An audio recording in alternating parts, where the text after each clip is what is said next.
Oh, did you see the TEDx today? No, I put it in my watch later list because I was doing something earlier. Yeah, it was quite the eye opener. Yeah. Yeah, Sinatra farted.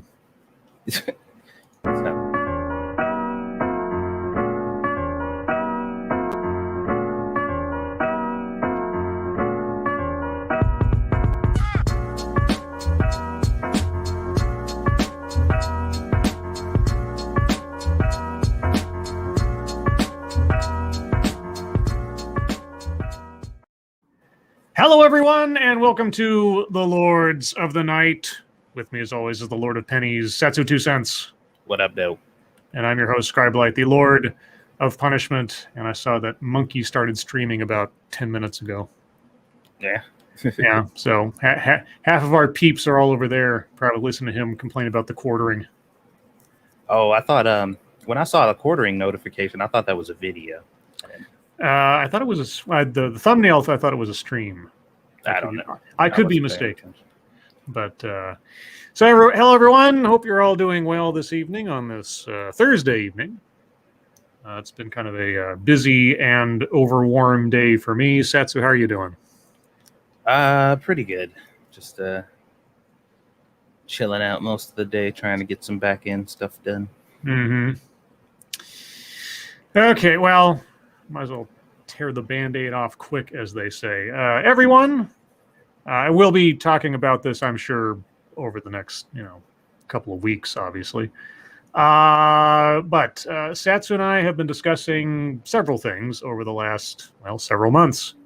Ever since Monkey stepped down back in, what was it, February? Mm-hmm. Satsu and I have discussed, what do we want to do? What do we want to do next? How are we feeling about this? And on and on. And if that wasn't enough of a preamble to give you chills as to what I'm about to announce, well, this will be it.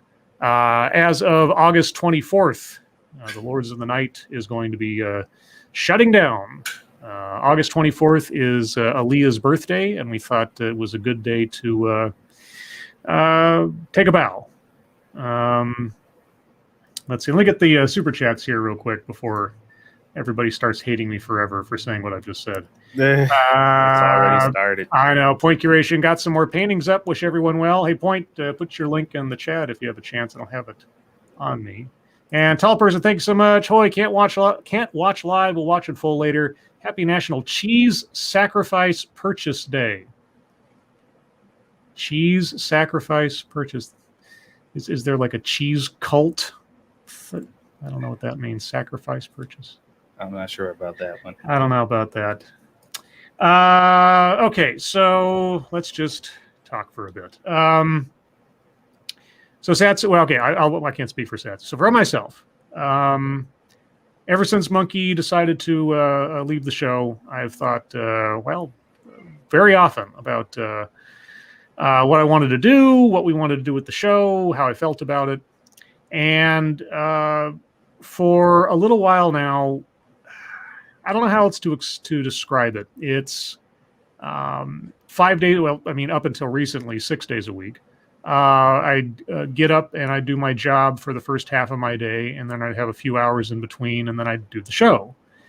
And again and again and again, I kept, and maybe the pandemic is partly to blame for this, for all the lockdowns and isolation, but even beyond that, the sort of bookending of my day with two very sort of mentally consuming and time-consuming jobs just made my days feel like they were very, cloistered.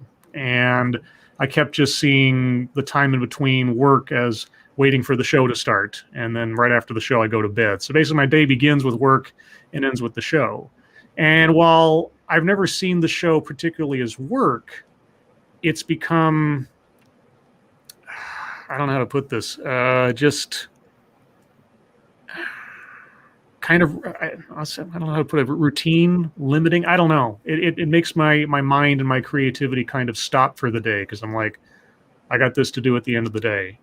Mm-hmm. And I'm trying to find a way to put this that doesn't sound like, I'm ungrateful or anything. It's just, I always said that if the show ever got to feel like it was a job, then it was probably time to take another look. And I don't think of this as work, but at the same time, I can't deny the fact that I keep feeling kind of locked into a pattern and a sort of a mental rut. And it's got nothing to do with anybody here. It's got nothing to do with Satsu. Part of it also has to do with wallowing every night in the news of the day.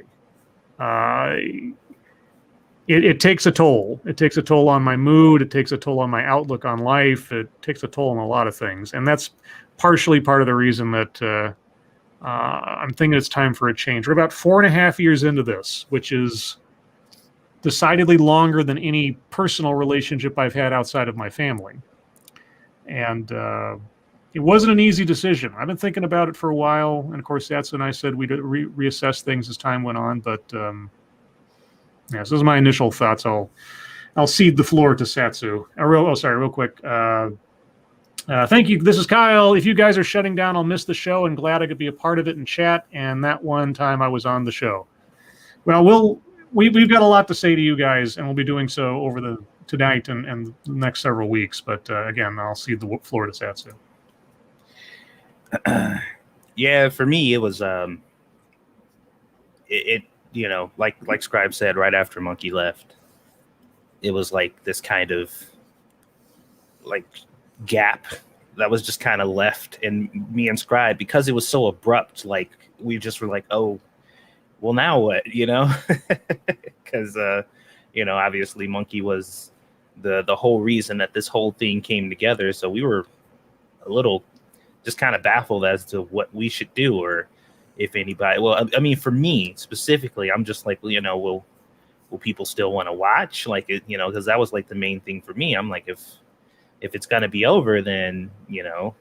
So it took some time for us to really think about it, and we gave ourselves like a little trial period, and we're like, we're gonna do the show, we're gonna run it, and we're gonna see how we feel, and we'll hit each other back up, you know, in like a month or so, just to kind of get that feeling. And it just didn't go away. It was something I couldn't shake, you know.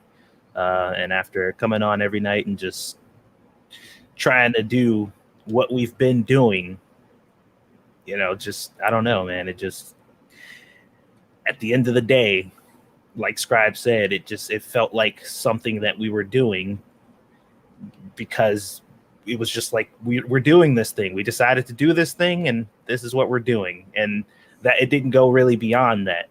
And I like talking to Scribe. I like talking to Monkey. I like doing the show.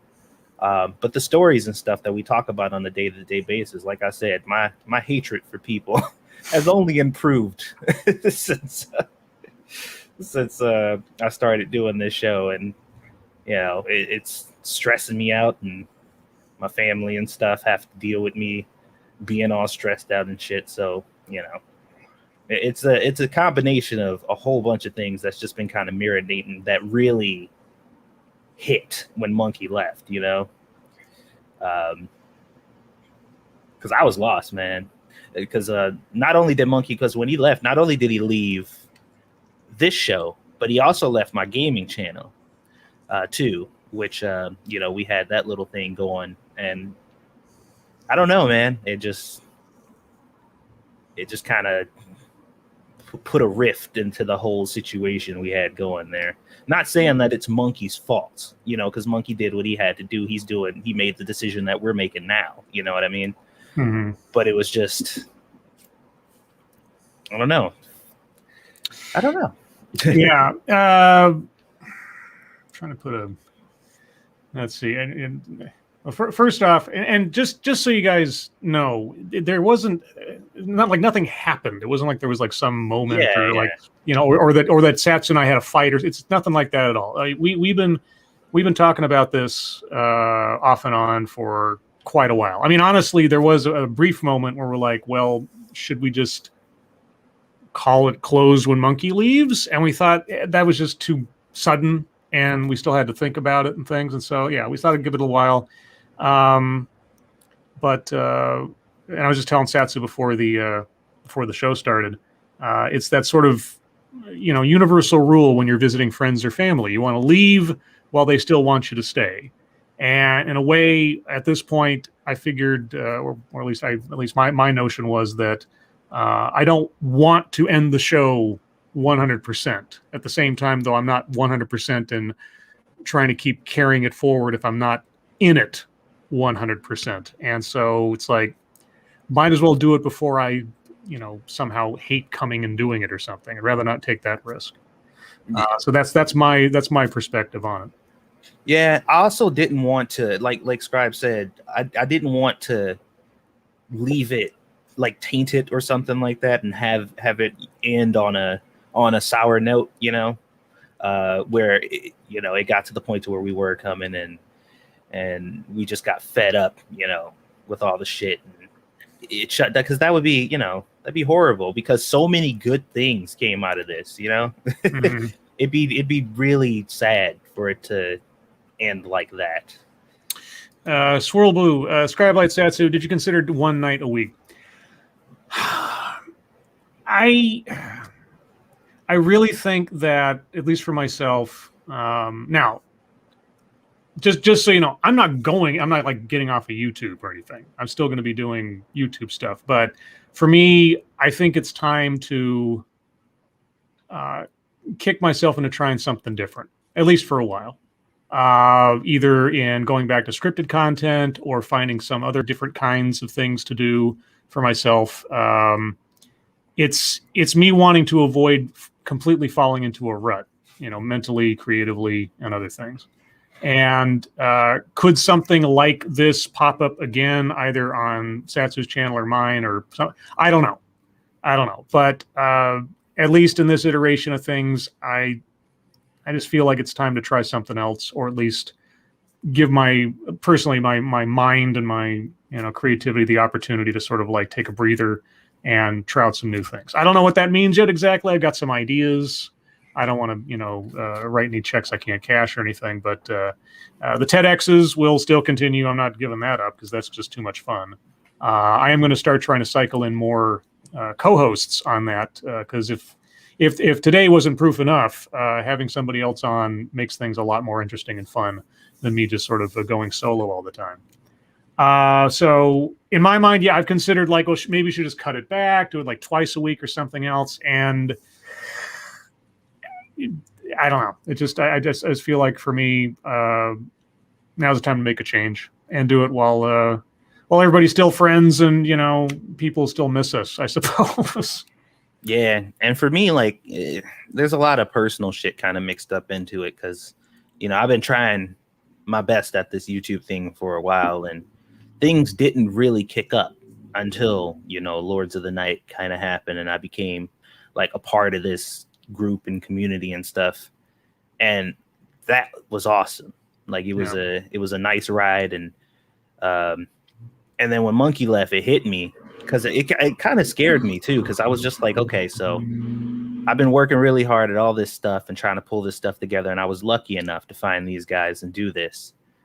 But once the numbers and stuff, like the analytics started changing and everything, and just things started switching so rapidly, I started thinking about like, okay, well, I was invited into this group and doing all this thing. I got 2 other channels that haven't been progressing or being very successful really at all, despite my best efforts. And then I got this thing going on that's about to end. It just kind of freaked me out, and my mom's like, you should keep at it, keep working on your other channels or whatever. Like, you did it this time, you can do it. But I'm like, did I do it though? Like, I was there for it, but Monkey and Scribe, those, they're the ones that I felt, at least, people were showing up for, Well, you have a very bad habit of undercutting your own worth, so you should stop doing that, by the way. I mean, it's something that like I said, it's something personal that I've been having to deal with. And I don't know, like I said, until Monkey left, I was just like, this thing's going to be going on forever, and I didn't believe that, but it was just like, I was in that headspace, like, yeah, we're going to do this for a really long time. Good. Well, and something I want to, and I'll be saying this in different ways and shapes for the next month. The one thing that has overwhelmed me throughout this entire deal, right, beyond anything else, is you guys. And I know that sounds all Hallmark and sappy sweet, but it's absolutely true. The loyalty, the dedication, the friendships that I see. I mean, I'm not reading every chat message out loud, obviously, all the time. I think that's obvious. But watching you guys and the relationships that have formed and the support system, and like anytime anybody's got like a fundraiser or something happens to somebody, or looking out for people, and like somebody shows up that we haven't, like when Jenna P showed up the other night, and I was like, Jenna P, where you are? It's like we got our own little cheers thing going on here, and it's never stopped just blowing me away just how much you guys have. Not only inspired us to keep doing this in a lot of ways, but also brought us back night after night, and that you're there night after night is just incredible. I don't know how else to express it, and I really do appreciate it. And I'm hoping over the next month, if you guys decide to stick around with us, I know I might have bummed you out on this. We're still going to be doing the show up through the end of August. I have plans to try my best to do some appreciation for you guys in different ways as the next couple of weeks go on. So hope you'll stick around at least through the conclusion. We're going to have, I've already talked to a couple of our fellow lords offline and give them a heads up as to what we're going to do. And nearly 2-1, they all said, oh, when can I come on? Or you're going to do something special? Or, you should do some kind of blowout celebration or something. And so again, for those of you joining late, the last episode of Lords of the Night proper will be on August 24th, which is Aaliyah's birthday. So Satsu's daughter's birthday. So we're going to go out on a celebration, not only for all the time that we've had with you guys and spent on this show and everything, but also for the second anniversary of the birth of the child that was brought to labor on the air.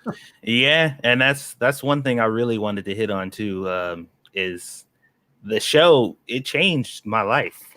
For a while there, like I was able to, stop working and do this and hang out with my family. I was able to watch my daughter and be with her all the time, up until, now, until she, turned 2, and y'all were there for me proposing to my wife, which I did live on a stream, which is still up. If you guys, any new people here, if you're not hip on all the lore, yeah, I proposed to my wife live on stream.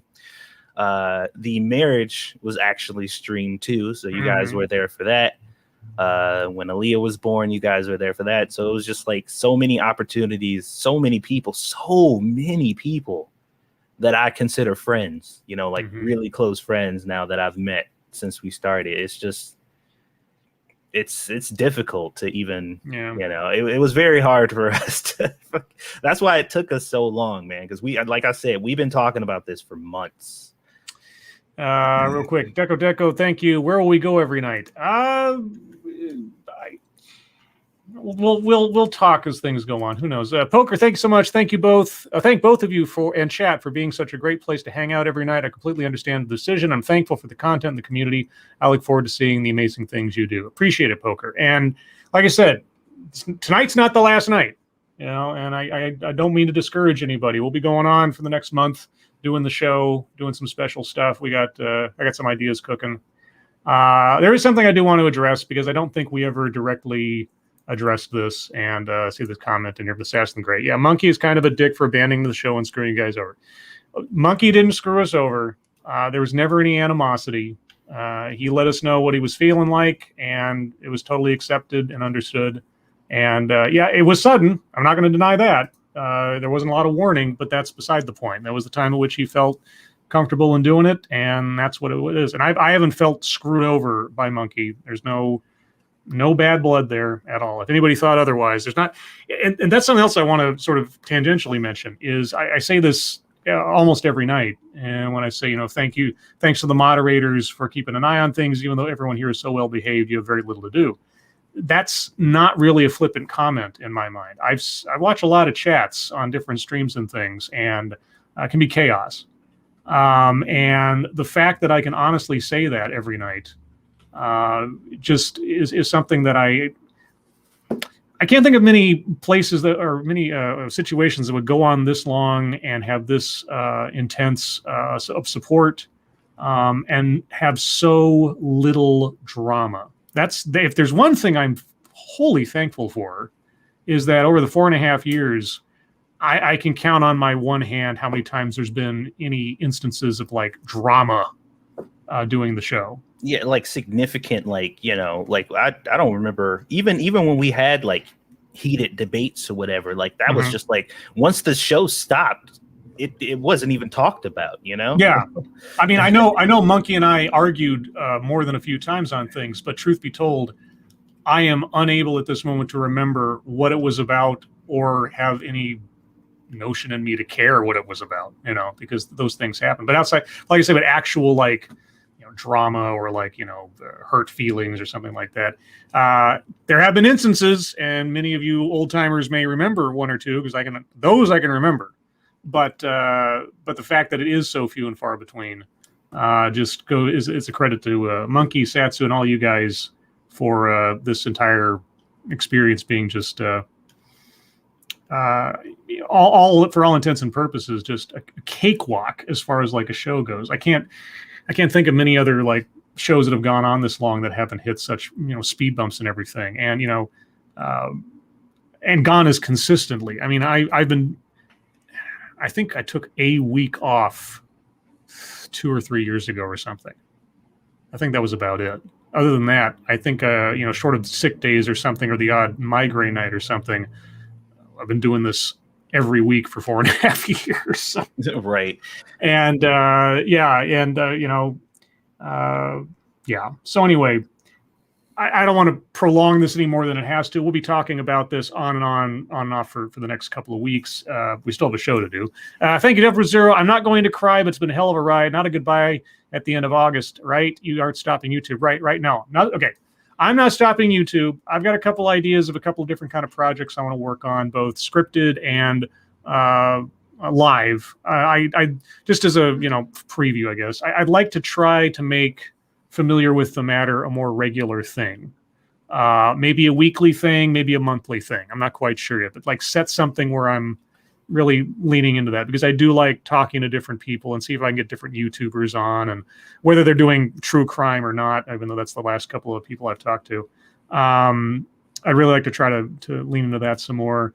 I have some oddball scripted video ideas. I'd already talked about doing a sort of a detailed critique / review of my favorite Punisher comic book issue, which is completely divergent from anything else on this channel, but all the same, it's something I've been thinking about for a long time, so I might just do that as on a lark.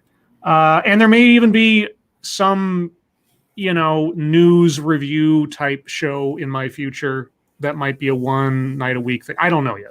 I don't know. I got a lot of ideas. I know that right after we're wrapping up at the end of August, aside from TEDx, there might be a break there of just taking a breather and taking some nights off and everything, but I'm not going anywhere. And I really hope, you know, for whatever Satsu and I do afterwards, you guys will stick with us, because, you know, I mean, I expect, you know, you'll find other places to go and other people to talk to, and I know it's addictive to have a place to hang out every night where everybody knows your name, kind of thing. So I'll understand that. Go ahead. As far as me, I've been thinking about the fate of my channel, because I just can't really think of any reason for it to exist after this is over, you know, because I don't know what else I could really offer or put out that, you know, I just don't know, because I was sitting there, I was thinking about it. I'm just like, is this the end for Satsu 2 Cents in general? I'm still going to be doing my cooking stuff, obviously, because I'm going to culinary school, and that's what I want to do. That's what I want to focus on. I want to focus on pursuing my career and starting a business, which is, you know, what I set out to do. And I'll be using my cooking channel to help with that. I don't even know if I want to do the gaming anymore. Just because that just seems fruitless and a complete waste of time. And I've been so focused lately because of all this stuff that I'm doing on managing my time properly and using it. And I think the best thing for me is to use all my time to focus on my cooking and that and obviously I'll still be playing video games and stuff, but the kind of dream that I had for having a successful gaming channel, it's dead. Like it's it's dead. I have to accept your perspective on it. I just constantly my reflex is like, don't be so down on yourself, Sats. Don't be so down on yourself. I mean, you know yourself and your situation better. Real quick, Point Courage, thanks so much. Behind on audio, you have done a good job on Lord of the Night. I hope so. I hope so. Like I say, we're not going to be able to stuff an entire month's worth of talking about this into one night, but right. Yeah, I mean, whatever Satsu decides to do afterwards, whether it's YouTube or otherwise, I know you guys will be completely behind him, and he'll still be on, Twitter and stuff, and keeping people updated as to what's going on. I've got some established stuff I'm going to lean back into a bit. I know part of it's for me is just, and I told Satsu this a couple of times in the past, is that after Monkey left, and 1/3 of the voices on the show takes off, I reflexively started to like fill in that space. Mm-hmm. And if you hadn't noticed, I think I've become noticeably more ranty and vociferous in the last several months. And that comes with some pluses and minuses. On the one hand, it's very cathartic. On the other hand, I also work myself up and get very stressed. Not necessarily in a wholly bad way, but at the same time, doing it every night and falling into that mode can take a toll. And so anyway, we could go on for a long time. And again, guys, we have every intention to do some stuff to hopefully celebrate you guys. And so many of you that just been here night after night for the last several years, and people whose names we know and who have become celebrities unto themselves here, supporters of the channel. Over the next couple of weeks, I've got a couple of ideas in mind, and then of course August 24th, Aaliyah's birthday, big party, and have some special guests on in the week preceding and all that, and hopefully have a good time all around. So that's the announcement. I'll repeat it again for anybody who's very late to the game at the end of the show, and of course we'll be talking about it off and on. And anything you guys want to say or let us know, tweet us, put it in the chat here. I'll be taking messages over the course of the show, and of course in the days to come. Atheist Icon, thank you so much for the happy, smiley dog cat fox. Wow. Wow. And Ace Phoenix, thanks so much. Lawton has helped me through many a boring night shift, so thank you and good luck for whatever you do in the future. Thanks so much. Miss Lim One, thanks so much. Going to miss you guys. Satsu, check Streamlabs. And again, guys, tonight is not the last night. Okay? I want to make it clear. We're making the announcement tonight, giving you a month's heads up. So, but just wanted to make sure it didn't jump you with it or ambush or anything. That's all. Appreciate it.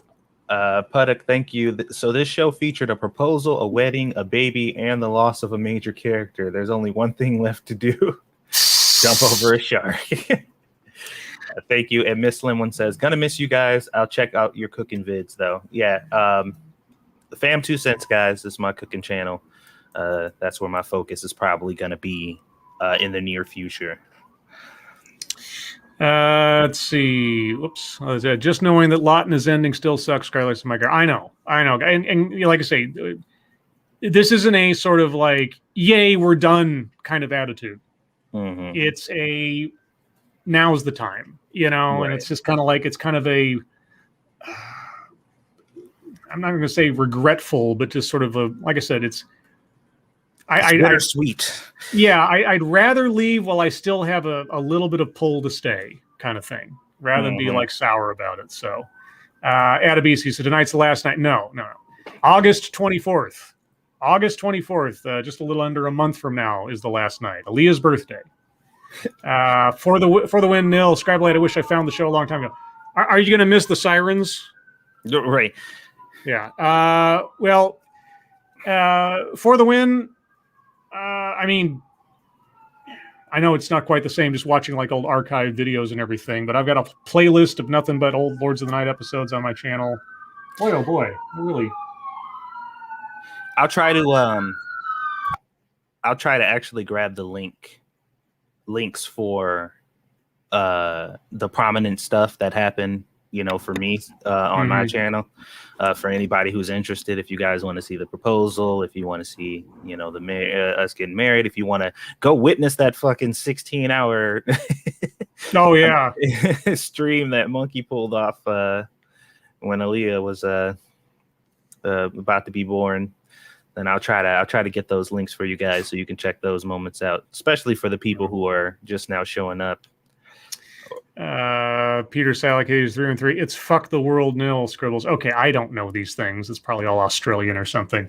But yeah, like I said, there was never going to be a happy time to make this decision, and I knew a lot of people would be upset, and I know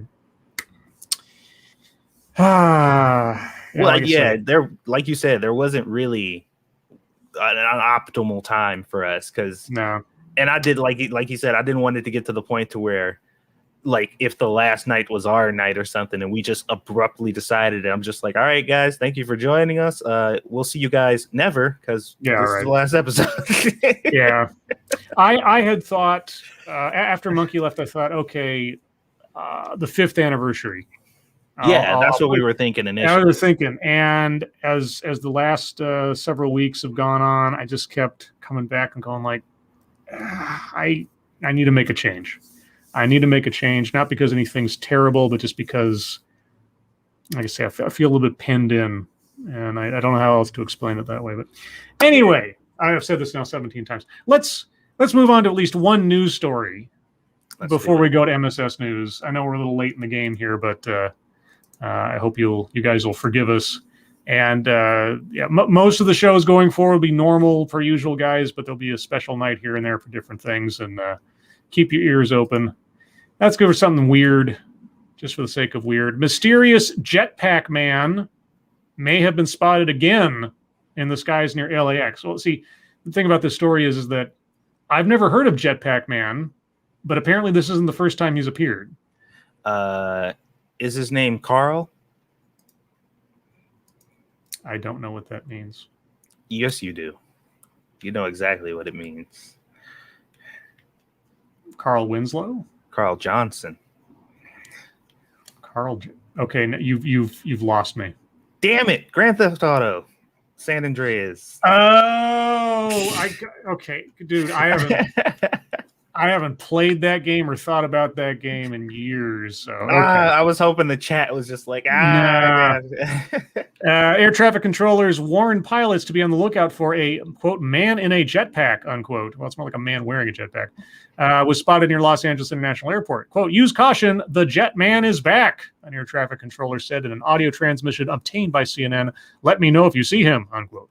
A Federal Aviation Administration spokesperson said that a Boeing 747 pilot, quote, reported seeing an object that might have resembled a jetpack at about 6:30 p.m. on Wednesday. It was about 15 miles east of the airport and flying at an elevation of about 5,000 feet.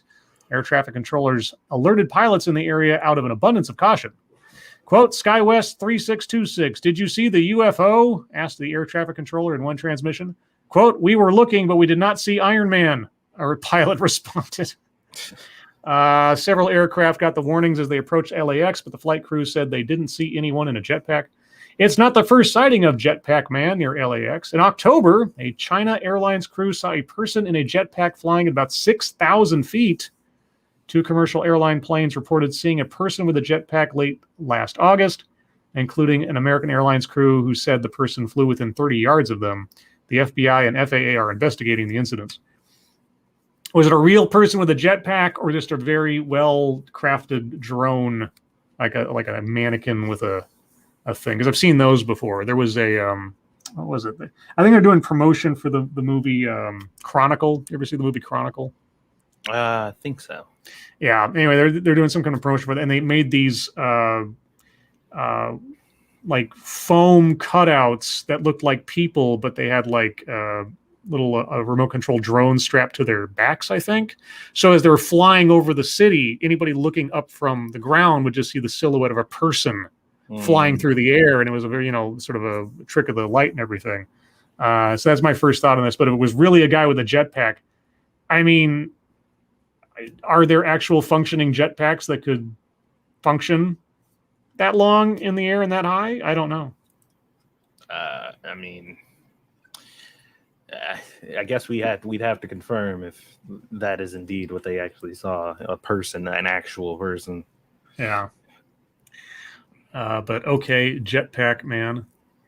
Let's see, what else do we have? Oh, we'll just move on to MSS news, because again, it was a relatively light news day, nothing out of the ordinary. Besides some of the things I picked, people will probably have sent me anyway. So everyone, if you have news stories you'd like us to read on the air, send them to us via Twitter using the hashtag MSSNews.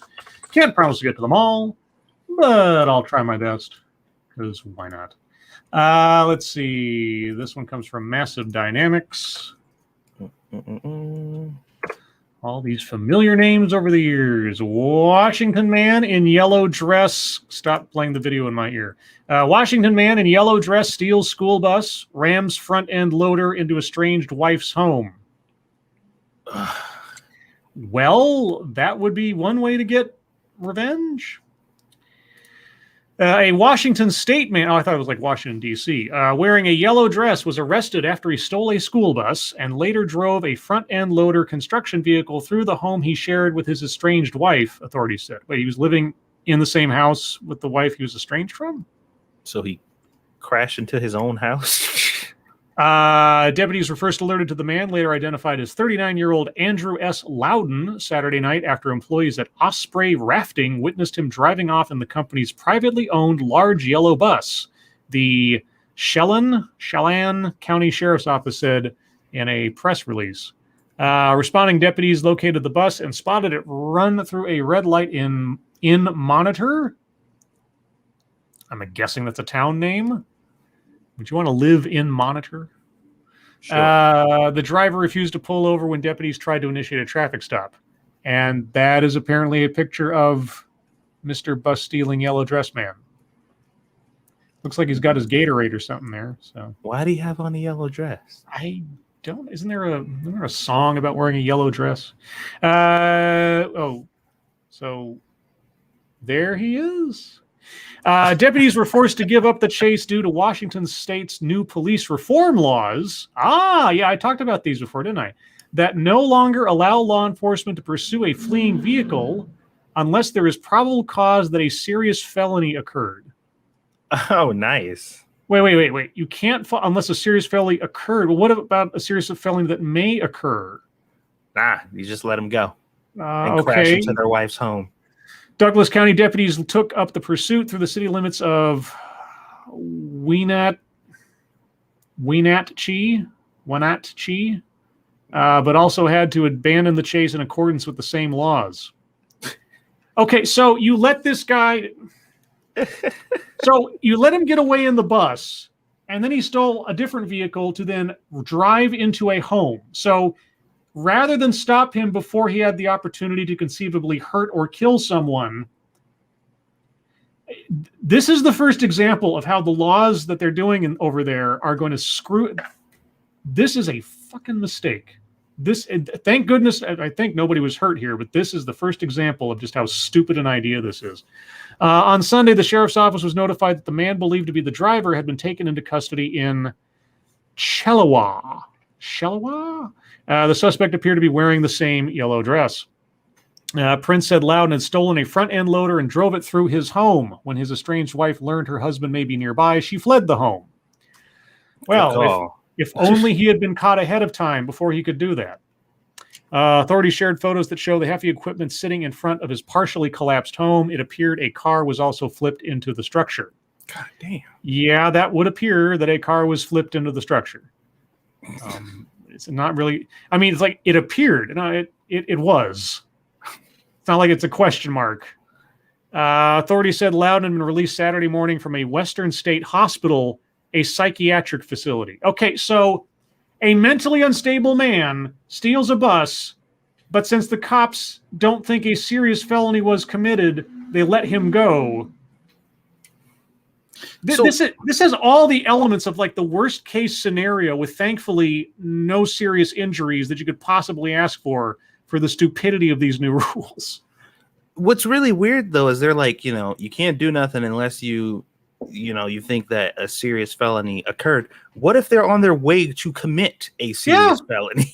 Yeah. I mean, the guy escapes from a mental hospital, is estranged from his wife, and makes his way there to try to do her harm. Like, okay, well, is police work going to be totally reactive now and not preventative? That's, well, anyway, there you go. That's the wisdom of new law enforcement in Seattle town. Because that's where all the chop. You'd think, one would think that after seeing the aftermath of what happened at CHOP, that everybody in that state would be looking at that and going like, maybe we don't want to curtail the ability of police to enforce the law. But apparently that wasn't the lesson learned over there. So, okay, moving on. Nothing comes before the narrative, Scribe. You know that. This one comes from Engulfing Flame. This influencer faked his own death to go viral. Now he's in big trouble. Well, good. You know what? That's one of those things that I never could wrap my mind around. Yeah. Because I'm just like, if the idea is for you to be famous, you obviously want to enjoy what comes with being famous. But if you pretend that you're dead, then you forfeit enjoying that. So what the fuck is the purpose exactly? Well, if people think you died and so you're resurrected, I'm back, I wasn't really dead. Like, let's see. A graphic video was edited to make viewers believe that Iffy Khan, was hit by a train.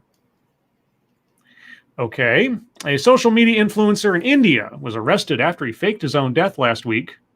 Ifran Khan, a 28-year-old Instagram and YouTube influencer known by his online username Iffy Khan, never heard of him, made a fake video. Well, I think it was a real video, but it might have depicted a fake event. How about that? Because the video was real. Yes, the video was indeed real because you're talking about it. Yes. And I know I'm playing semantics here, but I just love it's a fake video. It's like, it's not a fake video. Where he showed himself dying by suicide after a lover rejected him. The graphic video was edited to make viewers believe that Khan died after being hit by a train. Khan posted it on Instagram, where he has more than 44,000 followers. What an asshole. So first off, and I don't know what the influencer game is. I hope never to understand it. But 44,000 is that enough to qualify as an influencer in anything in this day and age? Probably in India. I don't know about that. There's a lot of people in India. Yeah, but how many of them are influencers? I don't know, and my phone is beeping in the other room. Give me a second to go manage that. I'll be right back. All right, guys. What do you think? You think you think there's enough? You don't think 40,000 is enough for to be qualified as an influencer? Yeah, sorry about that. I'm getting billing is tomorrow for month end and everything, and there's a whole bunch of stuff I got to manage in that. But that was about. Okay, quote: "I made it for entertainment purposes. It was a mistake." I think you did it on purpose. It takes there's a lot of steps you got to go to make and upload a video. Yeah, it was not okay. Yeah, making a video that purported to show your suicide death, that is a premeditated act. It's not a whoops, I hit the wrong button and sent a text to my mom that was meant to go to my girlfriend. Yes. Khan told Vice World News over the phone, quote, "My intention was never bad or to encourage people to die by suicide." Oh, yeah. What happens when an influencer kills them? Ooh. After his video was shared by a Twitter user named Binu Varghese, I apologize if I screwed that up, it racked up more than 300,000 views, according to Khan. This quickly caught the attention of the public and the police. I'm not surprised. What did you expect to have happen? The police charged Khan under Section 336 of the Indian Penal Code for committing an act to endanger the lives of others and himself. Well, I guess if you claim the title of influencer, and Section 188 for disobedience of order, an act to endanger the lives of others and himself. Well, okay. Now I don't know how the India justice system works, but that'd be an uphill climb here in America, because it goes back to that whole incitement thing, right? You'd have to show that there was something in the video that intended to, quote unquote, influence others to take such a similar act or something. Disobedience, disturbing the peace, maybe. He was also booked under Section 505(1) for publishing or circulating any statement containing a rumor or alarming news with the intent to incite to commit an offense, and under Indian Railways Act for nuisance and trespassing. Okay, well, that last one probably. Yeah, I don't know how this would play out in... I mean, I'm sure something like this has happened before in the U.S. I don't know if he'd be under the same risks here, depending. Quote, he wanted to go viral but didn't have any other content to make. Subham Joshi, Khan's childhood friend who regularly collaborates with him, told Vice World News. He wanted to make a video to raise awareness against suicide, but the one he made was wrong. Really? Okay, what was there a message on the video that discouraged such things? Because I didn't hear that in the description. After his video, bullshit. Yeah, that sounds like Monday morning quarterbacking to save your own legal asses. After his video prompted backlash and led several of his relatives to presume he was dead, Khan decided to delete it. Quote, people took it the wrong way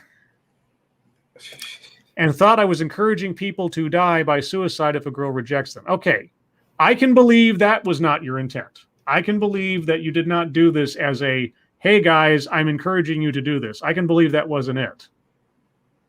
Still a stupid idea. Go ahead. Yeah, I agree. I don't think he was trying to get people to kill themselves. But actually, this was only part one of this video series I was making. In the second part, I would wake up from my dream and see my parents' faces, and the message was meant to be motivational and tell people not to die. But horse shit. You would have included that as a stinger at the end of the original video. No. Again, this is Monday morning quarterbacking. Unless you're going to show us, here's the timestamp on the first video made, and here's the timestamp on the work I started doing on the second video before this became a thing. Mm-hmm. Because if it was a plan from the beginning to make us, because I'll tell you what, it'd be a hell of a lot easier to do the second part than it was to do the first part. So yeah, I don't buy that. But either way, he's going to get in trouble. I don't know if he should get in as much trouble as they're listing him off for. But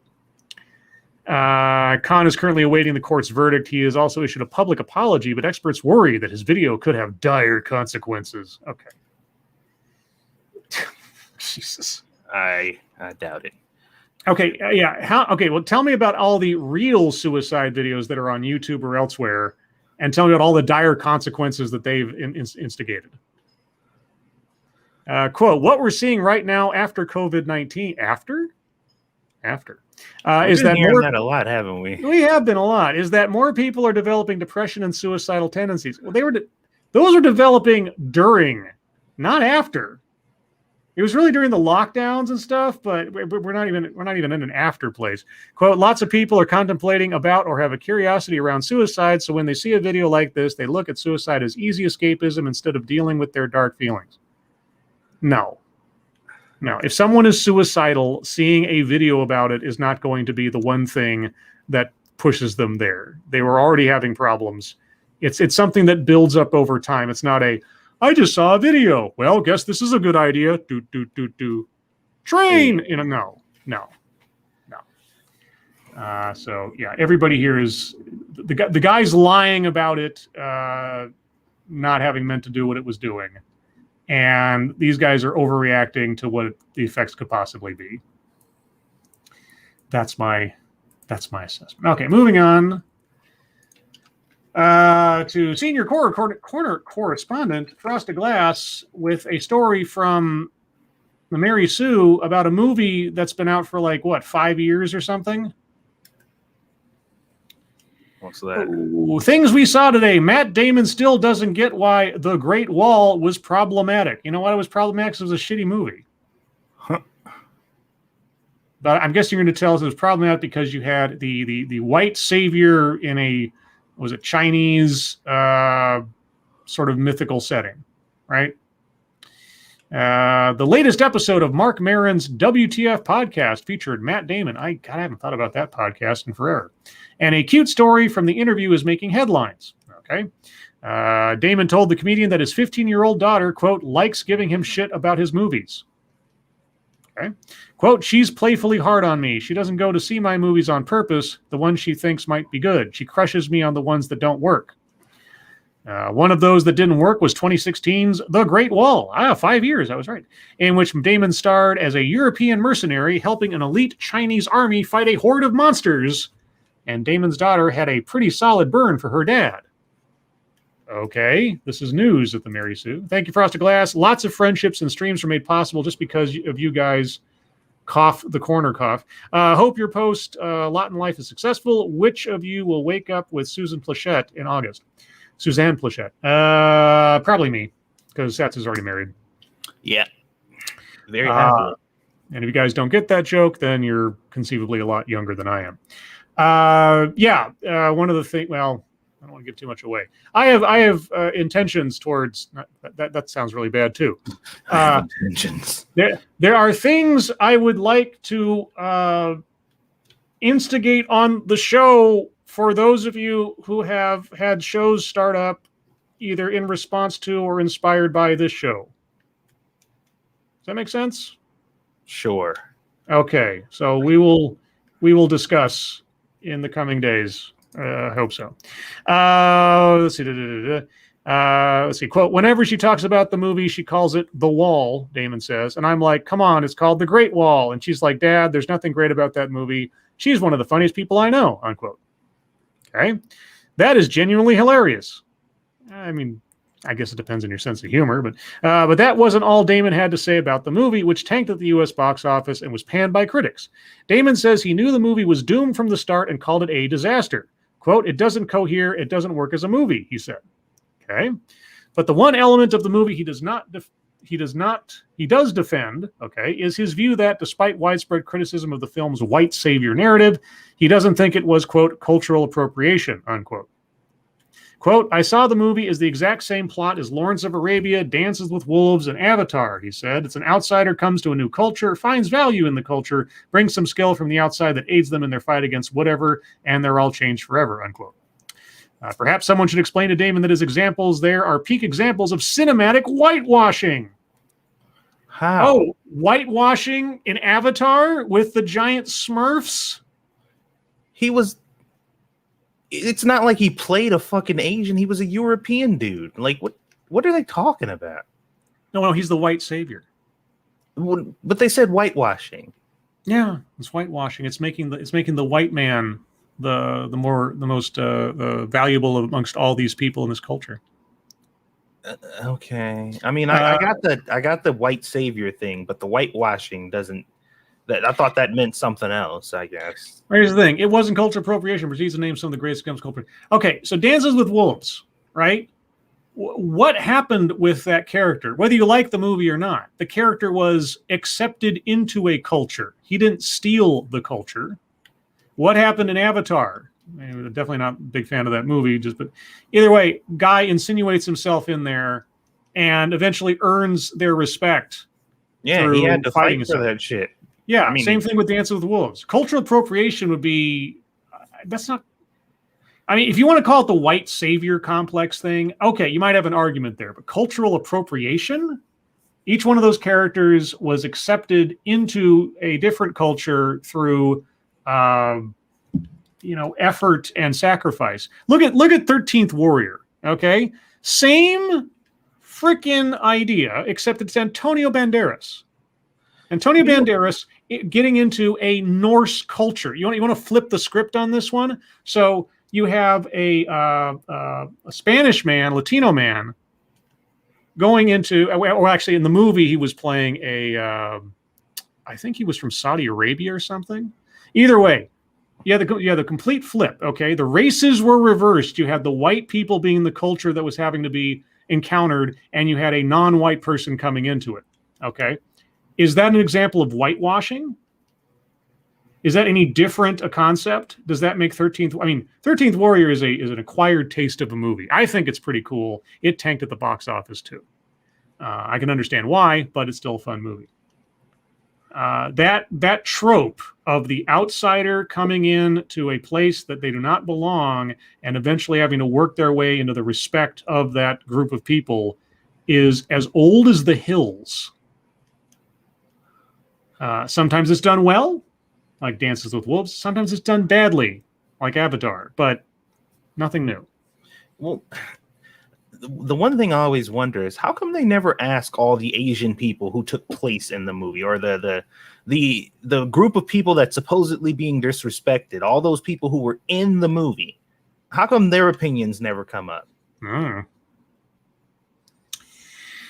Anyway, cultural appropriation. I mean, if you want to say it's like, the director of that film was not Chinese, so they're not allowed to make a movie about that. If you wanted to make an argument about cultural appropriation, maybe you could say that, like, it was a totally American movie company making a Chinese mythological film.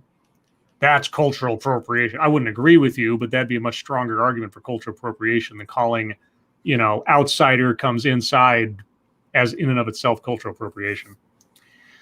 Anyway, let's see. Spudgun says, how about a Connecticut Yankee in King Arthur's Court? Yeah, like I say, outsider shows up, fish out of water. Wonder Woman comes from Themyscira to World War I Germany or whatever it was. Old trope. Nothing new, and is not dependent on race. And if you flip the races, you got the exact same situation. I doubt they'd be saying the same thing about 13th Warrior as an example. Same thing. Let's see. This one comes from Signal Boost. I've only read 3 or 4 words from the headline, but I think I'm going to hate this one. Family has baby shower for pregnant 12-year-old, her accused rapist, Oklahoma cops say. Wow. The family of a 12-year-old girl impregnated by a man twice her age permitted the relationship and even celebrated her pregnancy with a baby shower, according to Oklahoma police.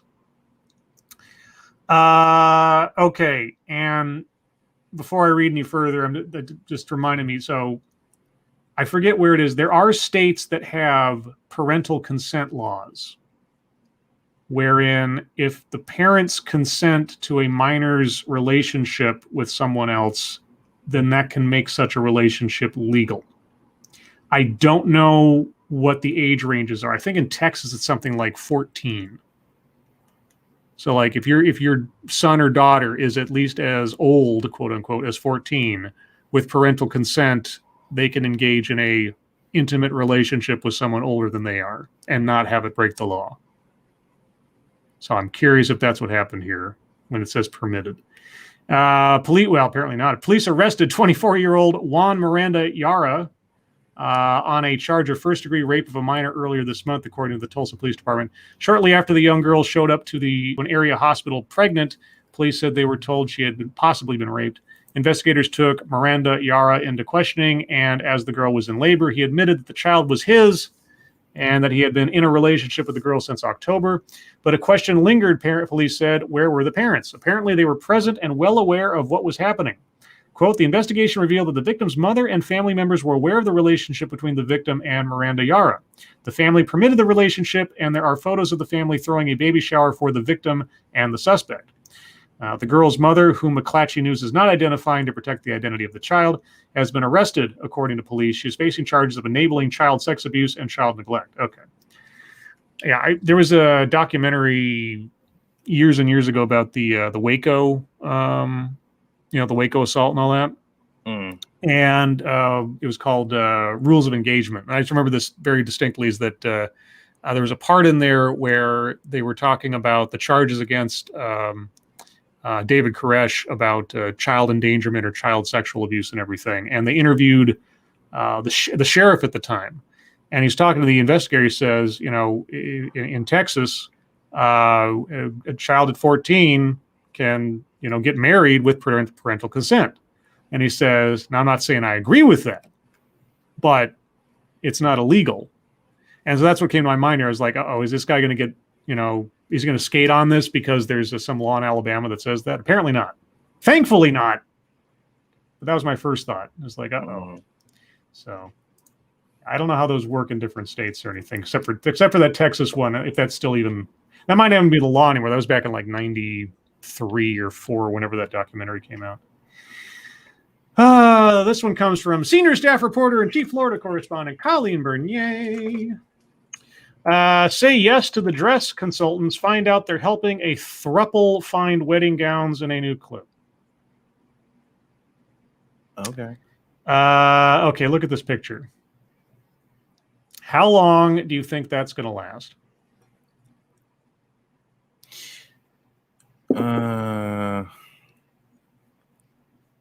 And maybe it's just the cynical part of me, but at some point, jealousy is going to break such a relationship down. I don't know. I mean, yeah. I don't know about that. Also, speaking of marriage legality, depending on where this is taking place, if they're actually going to attempt to all 3 of them be married at the same time, there's some laws being broken there. Okay. Say Yes to the Dress will feature its first throuple in the next episode of the series. Saturday's episode follows the brides Carly and Cassandra. How cute. As they search for wedding dresses, they plan to celebrate their relationship with each other and their third partner, Paolo, in a ceremony next year. Ahead of the episode's premiere, TLC provided Insider with an exclusive clip in which the Kleinfeld bridal consultants meet the trio. As Insider's Canela Lopez explained, the term throuple, refers to a long-term romantic relationship between 3 people, and it is a form of polyamory. You don't say. Quote, we obviously understand this kind of dynamic is not for everyone, but we just hope that even if they don't understand that, at least they can respect the relationship, Carly says in the clip. This is my husband, and this is my fiancé, Cassandra tells their consultants, Chrissy and Candace. The Kleinfeld staff members responded with wow in unison, which totally wasn't scripted. Cassandra adds that she didn't want to scare them with their non-traditional relationship, but Candace quickly reassures her. I'm pretty sure the producers of the show knew exactly what was happening before you walked in the room. Yeah, I don't think they were out of the loop. No, I don't think there was no screening process. Quote, no one's scared. We're ready, she says. It's 2021. Anything can happen. Yeah, except for bigamy. Because that's illegal. Anyway, the clip then shows Carly's, Cassandra's, and Paolo's parents explaining how they came to terms with their children's polyamory. In the beginning, it's hard to wrap your mind around it, Cassandra's mother, Eunice, says. Not for Paolo. It's very easy to wrap his mind around it. He's sitting pretty. I'm all there now, but it wasn't like that in the beginning, Carly's mom, Fanny, says. That's unfortunate for those British people out there. I took it kind of rough for a good few years until I saw with my own eyes and realized this is true love. I mean, okay. Different strokes, I suppose. I'm just curious as to what happens if anybody decides to question any kind of legal entanglements. Okay, the throuple says they cannot get legally married in their state. Is there a state they could? Adding that the wedding will be just a celebration of their love with their friends and family. Polyamorous representation on television has increased in recent years with shows like The L Word, Generation Q, and House Hunters embracing throuples. Great. That's great. Don't get me wrong. If I could find 2 women who were absolutely in love with me and didn't mind each other, maybe. But at the same time, it'd feel kind of weird. Yeah, this is one of those things that I've had people ask me about it. I'm like, I genuinely do not care about as long as they're happy. And I don't care at all. I don't know. If more people started doing it, it wouldn't bother me one bit. Let's see. Oh, well, have I reached the end of the stories already? Because I got back to the guy being stoned by the mob. Let me check. Did I miss anybody? Talked about that one. Did that one. Yeah. Well, okay. I got to at least one story from everybody who submitted. So, guys, thanks so much for all the stories. We'll move on to YouTube time. Satsu, you got any YouTube news? No, same old stuff. Just trying to prep for what's to come. As for myself, did a TED Excellence today with Sinatra Says, where we listened to a lady tell us some, honestly, relatively good common sense, which, of course, felt a little bittersweet because it's stuff that should be common sense, but apparently isn't. Basically, she was arguing that politics is far too polarizing these days, and hating somebody immediately just because of their political persuasion is a bad thing. And I'm like, yes. She gave advice on listening and trying to understand. And then she told us an anecdote about her own life that threw her entire pitch into the gutter. I won't give it all away. You have to watch it for yourself, but it was something to behold. And I had a good time chatting with Sinatra over the course of the thing. We had lots of things to talk about and make fun of and giggle about as different things happen. I won't give it all away, but it was a good time. And afterwards, talked to him like, yeah, I should have you on more often. He's like, I want to come on more often. I'm like, okay, well, maybe I'll make this a monthly thing or something. Okay, great. So there is the intention to have him on more often. And again, hopefully inspire me to reach out to others. I always feel like I'm imposing if I try to bug somebody, hey, you want to come on the show kind of thing. But by now I should be past that, but I still have that sort of like newbie, I'm not good enough for other people kind of sensation when it comes to asking people to come on my rinky-dink little show, you know? Mm-hmm. You talk about me and my insecurities. Yeah. Well. Poker, thanks so much, Satsu. I'm so happy for you in following cooking. Yeah, I'm, I haven't been this serious about something in a long time. And it's one of the few things out of all the things that I think I can't do that I think I can. So I'm gonna go for it, and hopefully it all works out.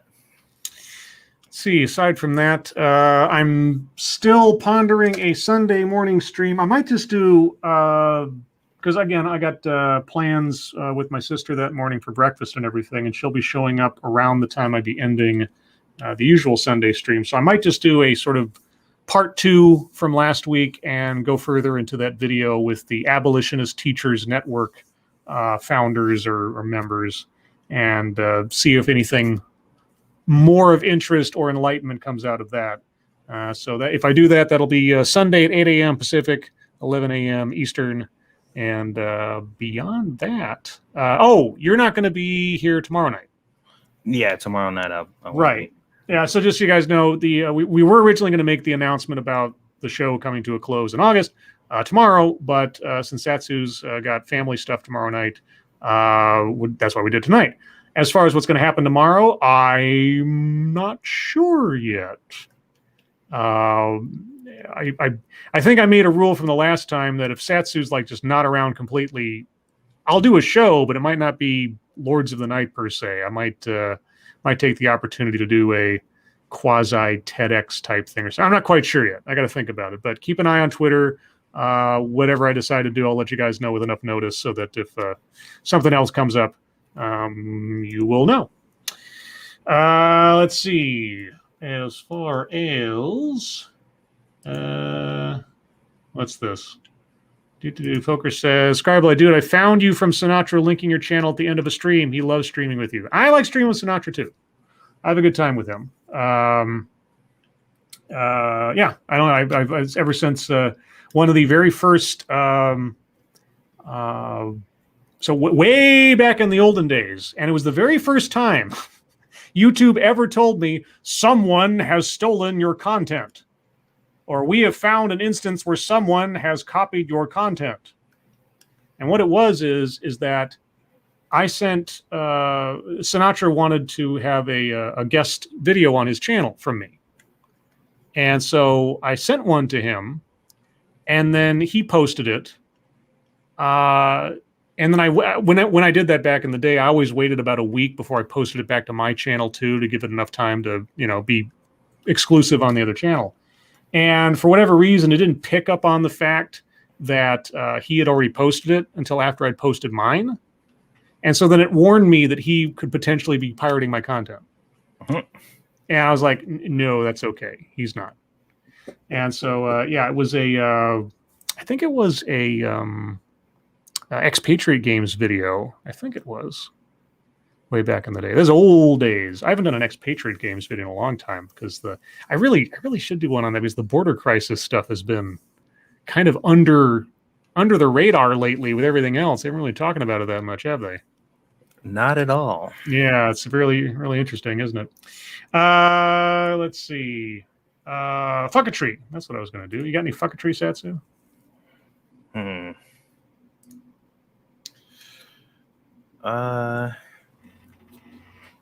Let me see here. I'm taking a peek over here onto my Facebook. See if I've got it to something today. What the hell? That was weird. I was like logged off of my Facebook for some reason. Okay. All right. I know I saw something earlier that I was. Oh. I guess I didn't. There was something I was looking at. I was talking to Squishy about earlier that I thought I shared, but I guess I didn't. So. Okay. Yeah. And although what was the Twitter stuff that was happening earlier? There was the Scarlett Johansson stuff. Yeah, she's suing Disney because there was some contract breach when they decided to put the Black Widow movie up on the streaming service rather than exclusively in theaters first. I think it's far more technical than anything really dramatic, but a lot of people are like, oh my God, this is like the worst thing. It's like, it's literally contract semantics. I don't think it's that big of a deal, but who knows? Yeah, it was. I was reading the comments in that because I don't care about the story, but sometimes I get a little nosy. I went in and started reading the comments, and that was pretty funny. It was this weird combination of people like, we should defend her because she's a woman in cinema, and this is a good chance for us to be like, hey, you're cheating women in cinema out of their money. But then they're like, but it's Scarlett Johansson, and fuck her. Yeah, she's got millions and millions of dollars. This is probably this is her reps and her lawyers probably acting more than she is directly, but who knows? Yeah, because they were saying that she got paid $20 million for the movie alone, outside of anything else. Yeah, and one of the comments was just like, Disney or whatever, we care about people dealing with the pandemic who are suffering. Also Disney trying to take money from actors who are suffering during the pandemic. And I'm like, suffering? Yeah, Scarlett Johansson is not suffering financially. Yeah, I think she's fine. Yeah, she hasn't suffered financially for several years now. So yeah, I think she's doing okay financially. So, but yeah, I thought that was I'm just like, yeah, what the fuck is going on here? That it? Yep, that's it. All right. So there was one thing that was going around today on YouTube, not fuckatry personally, but there was this tweet going on. It's now been deleted, but this tweet was going around, and this lady is some kind of journalist, somebody who's been on like GQ and a whole bunch of news shows and things. She's a blue check mark. She put this out there. Flora Gill, someone needs to create porn for children. Hear me out. Young teens are already watching porn, but they're finding hardcore aggressive videos that give a terrible view of sex. They need entry-level porn, a softcore site where everyone asks for consent and no one gets choked, etc. That was the thing that I was thinking about that I saw on Twitter earlier. Yeah, and if you can believe it, this lady got some backlash. Oh boy. She went on to say, absolutely not getting swept up into another Twitter cesspool, so deleted tweet before it picks up steam. Obviously not an actual solution, but it is a real problem. Everyone take a deep breath. Yeah, she couldn't run from this. This didn't go away. Like, no, the steam was already picked up. Everybody and their brother retweeted this thing and had something to say about it. And yeah, she's not getting away from this. Obviously not a solution. You presented it as a solution. You didn't say maybe or no possibility. You said this needs to happen. She said, apropos of nothing, I really think if someone quickly deletes a tweet, it shouldn't be screenshotted and shared like, just let it die, you know? No one else agree? And Monkey said, if you mistype something, sure. If you advocate making porn for kids, as you did, it should never go away. Yeah. Yeah, so that was some kind of excitement. Now, here's the thing. We've all experienced this, I would imagine. At least anybody who has Twitter. There are times when I've typed something out and I'm getting ready to press the send button and I look at it again and I read it again and I'm just like, you know what? I'm not going to send this. Mm-hmm. Yeah, it's like, think before you do it. I don't think that happened at all. And it's weird to think, like, if she went through the process to read it over, look at it again, and she was just like, yeah, this is the right thing to tweet. Just like, oh, God, yeah, you deserve it. Okay, real quick. This is for a new movie coming out or something. Now, Lady Gaga, yeah, okay. Adam Driver, obviously. Jared Leto. Yeah, I was just like, what? Yeah, now, I mean, yeah, everybody here, it's like, there's the name above him. And I'm like, yeah, that's who that is. Jared Leto. Now, I mean, obviously they have the advantages of lighting and a Photoshop and everything else, but I look at that and I'm like, A, that is one hell of a makeup job. And B, if you didn't have that name above there, I would have no idea who that was. Yeah. It's amazing transformation, at least in the face. Because the last person I would have thought of in that getup is Jared Leto. So that was something else. Real quick, I almost missed this. Gamer Valine, you should get a TEDx on guns and gun control for Sanu. The tension of an impending meltdown would be palpable. I want to have fun on TEDx. I don't have like a screaming match. I want something like that's like partially silly and stuff. I mean, gun control is like, I don't like debating gun control. It's just, I'll think about it. But I mean, if I can find one that's like got at least the title indicates there'll be something goofy going on, or like, I know how to solve gun control, rubber duckies or something, then maybe, you know, but anyway, what else we got? Oh, yeah. Arthur reportedly canceled after 25 years, and I asked what old tweets of his were dug up. Right. What'd you do, Arthur? Then there was this one. Let's see. This dog video. Can I just play this while we're... He needs to psych himself up every time he goes up the stairs. And my response was pretty much ranting monkey right there. Yeah. Also, for you true crime buffs out there, if you're familiar with the case of Lee Rodarte, or the Bonefish Grill killer from a few years ago, I didn't find this out till today, but up until, I guess, within the last month or so, if you know anything about the case, you know that the interrogation footage has been out for a long time, but it was redacted.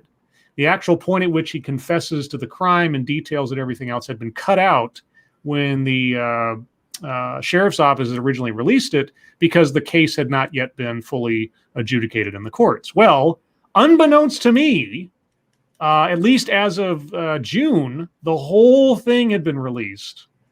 And I've been curious to see it, because they described the crime in the abstract, of course, in court papers and things. But actually watching the guy finally be broken down by the interrogators and confess is something to behold. And so if you're interested, I got a link to a copy of the whole deal. The whole thing is like 5 hours long. So if you've seen the previous, like, sort of truncated version, you got most of it. And if you can find the time code where it cuts off the first time around, you can kind of skip to the part you haven't seen before. But it's one of those things where you just like watch a guy very, very quickly be caught in his own web of lies, and the investigators having more cards in their hand than he knows they've got. It's pretty good. And then I guess the last thing I'll do is just this thing is going around, post 4 variants of yourself.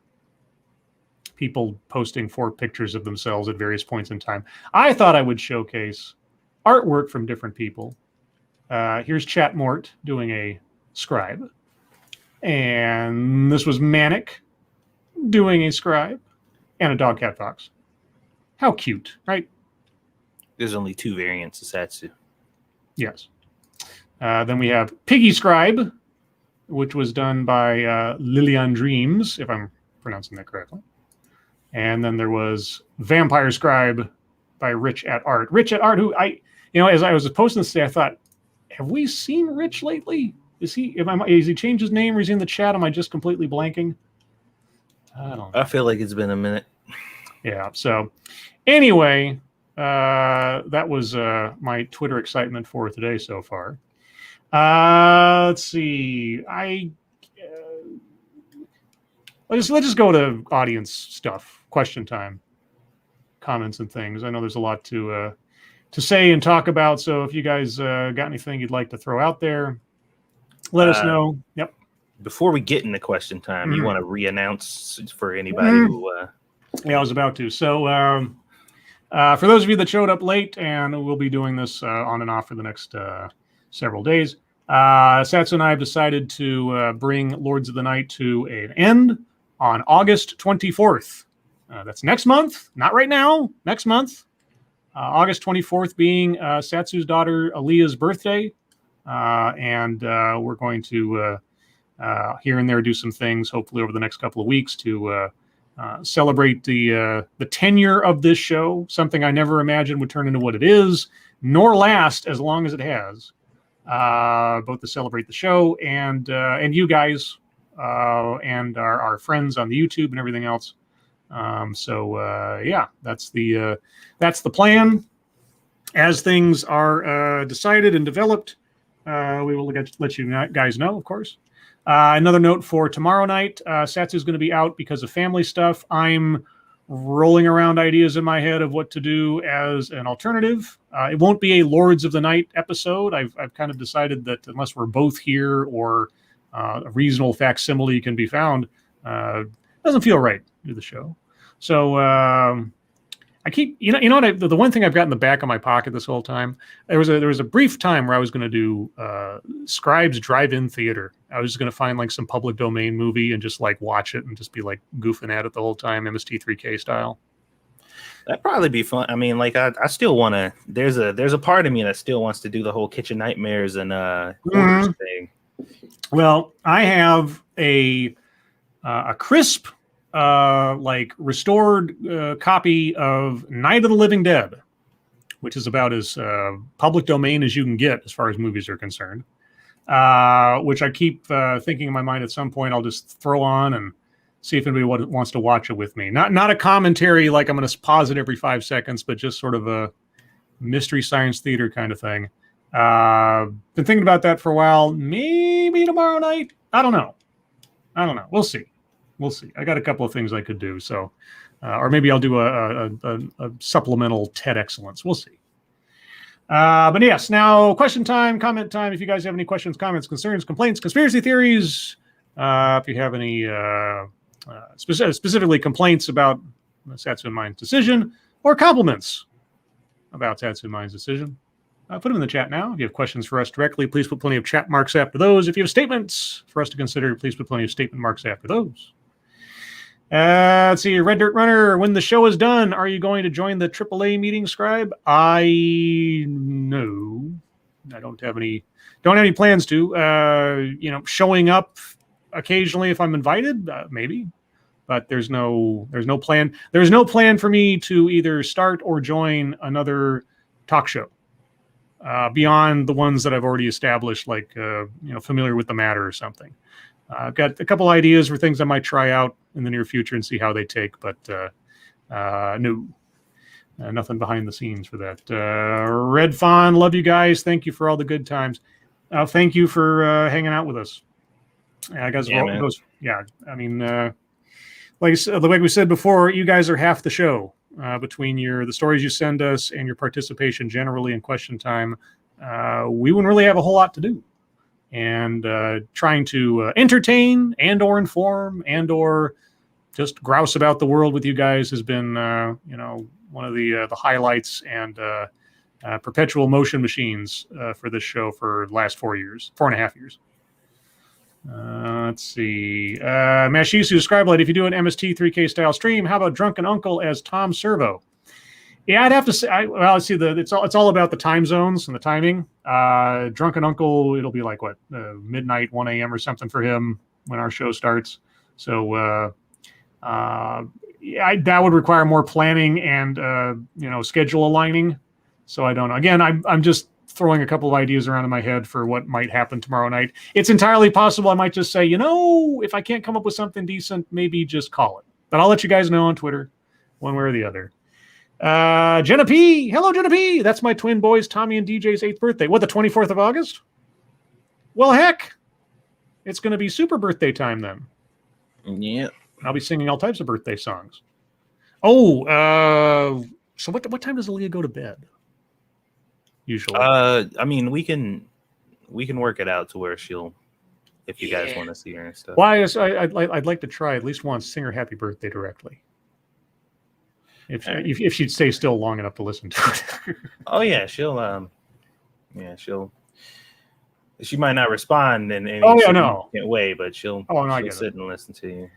Let's see. Nothing to see here. Scribe, have you considered Tail features regional variations? Well, he keeps threatening to invite me on that show.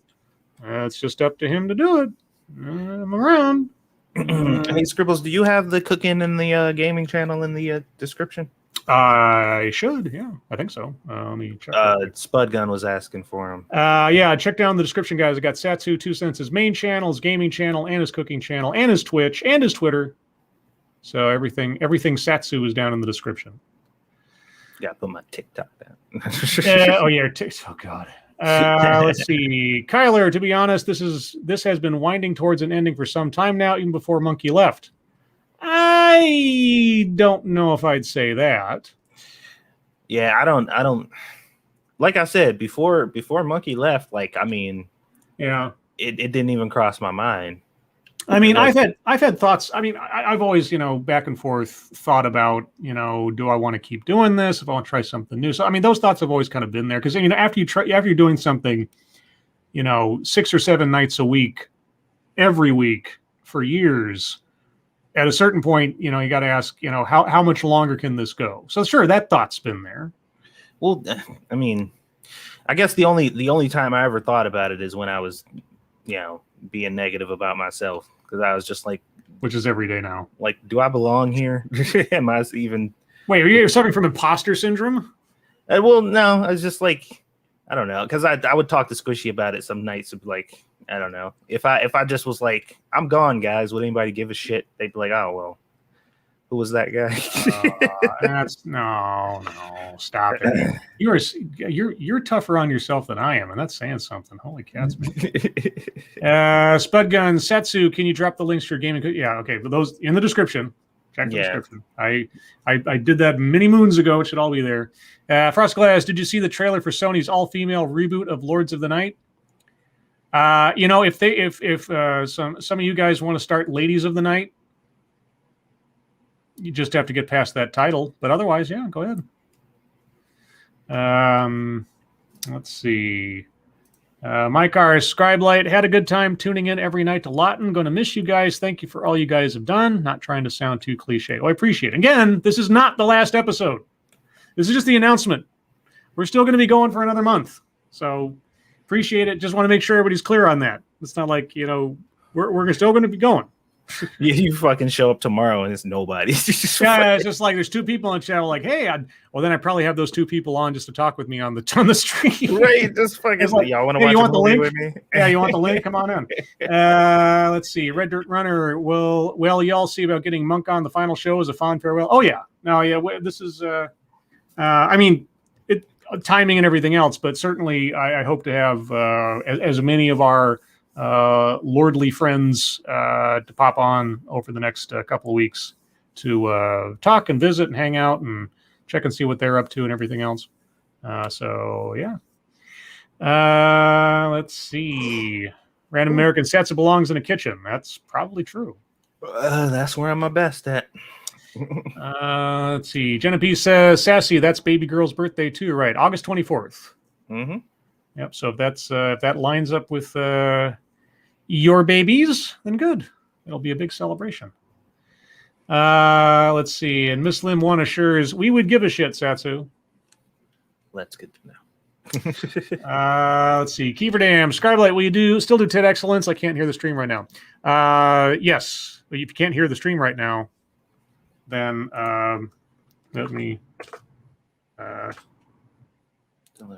Yes, I will still be doing TED Excellence. Yeah, that's not going to change. I'm still going to be doing TED Excellence every Thursday as much as I'm able. And like I said, I might start making Familiar with the Matter a more regular event. Find other people to talk to and interview about stuff and things. And I've had a really good time talking to, like Matt Orchard and Oliver from over at Rem Alternus. And I mean, all you guys and Diesel Dave and everybody in the past. I've always felt kind of not doing that more often. But again, it's like 5 days a week, streaming every night, Saturday night off, doing a little thing on Sunday. I just feel like there's no bandwidth to want to like set up other things sporadically throughout the week to do. So, and also juggling, like, again, the job stuff. You guys don't see it obviously, but the first half of my day is work. And especially the last several weeks, work has bled over into the evenings after I thought I was done and into the weekends. So yeah, it's been an uphill thing the last couple of weeks. Yeah, and because setting them up and then going through it and stuff, like I had to stop doing you remember I was doing cooking streams, but it was just there was never seemed to be a good time for it because I always needed like a specific amount of hours to set it up to get it going. There was no telling like how long I was going to be, so it was just kind of a pain. And I'd end up late for the show or like just kind of really pushing it or something. So that's something I want to go back and explore too. I'd like to start doing cooking streams again because that was I like doing those. It was fun. Jenna P says it's been 4.5 years. It's been what? 4? Yeah, exactly 4.5 years. Yeah, just about. Well, not 4. Yeah, 5 years would have been this next January. But we had our 4th anniversary on was it January 23rd or whatever it was? And so, and then Monkey left the 2nd week of February or something like that, 3rd week of February. So we've been going just about 4.5 years, which, like I said at the top of the show, is longer than any personal relationship I've ever had, short of my own family members. So, actually, no, I take it back. No, yeah, the friend I lost because of the whole Trump thing, and we were almost at 10 years by the time she dumped me. Yeah, never mind. Now I'm sad. Oh, well, Frost Glass, if your movie nights ever have an opening, even if it's for the Dr. Forrester or TV Franks role, can you keep me in mind? I haven't done a movie night yet. I've never done it. I've just thought about doing it. So give me some time to like even attempt it first before I figure out if it's going to be a regular thing enough to have a cast. Let's see. Gamer Valine. Whoa, there it'll be 3 people. I'm off work tomorrow for once. Whoa, there it'll be 3 people. 3 people what? Well, first off, congratulations on having a day off. That's always nice. Gamer Valine is offering her time to you. Maybe. That implies something, Sassy, the way you put that. No, I don't. It would have implied something if I said body. I said time. Okay. I was going to leave that one there. Yeah. Let's see. Did I miss anything up here? Del Pruzio, Scribe like conspiracy theory. Is Dog Cat Fox not wanting to share you the real reason for the end of Lawton? Should we tell him the story about how Doc? Wowee, wow. Yeah. Sorry, I didn't mean to cut you off. I actually hit the thing before you started talking. So should we tell him the story about how Dog Cat Fox bit me because he wasn't comfortable with my presence, and yeah, that's right. How this whole we need to end this thing started. Yeah, you're a stranger. Let's see. Genevieve says, "Sassy, yes, cooking streams." Yeah, those were fun. I really enjoy doing those. So you need to like make it interactive, like start out with like do requests or a poll or something. What should I cook today, or that kind of thing, and then get people involved in that. Well, I can do stuff like that. I just need to or if you're doing it on Twitch, like throw, let's vote on what ingredient I put into this thing next. Here's the wild card ingredients, and then have people vote on that.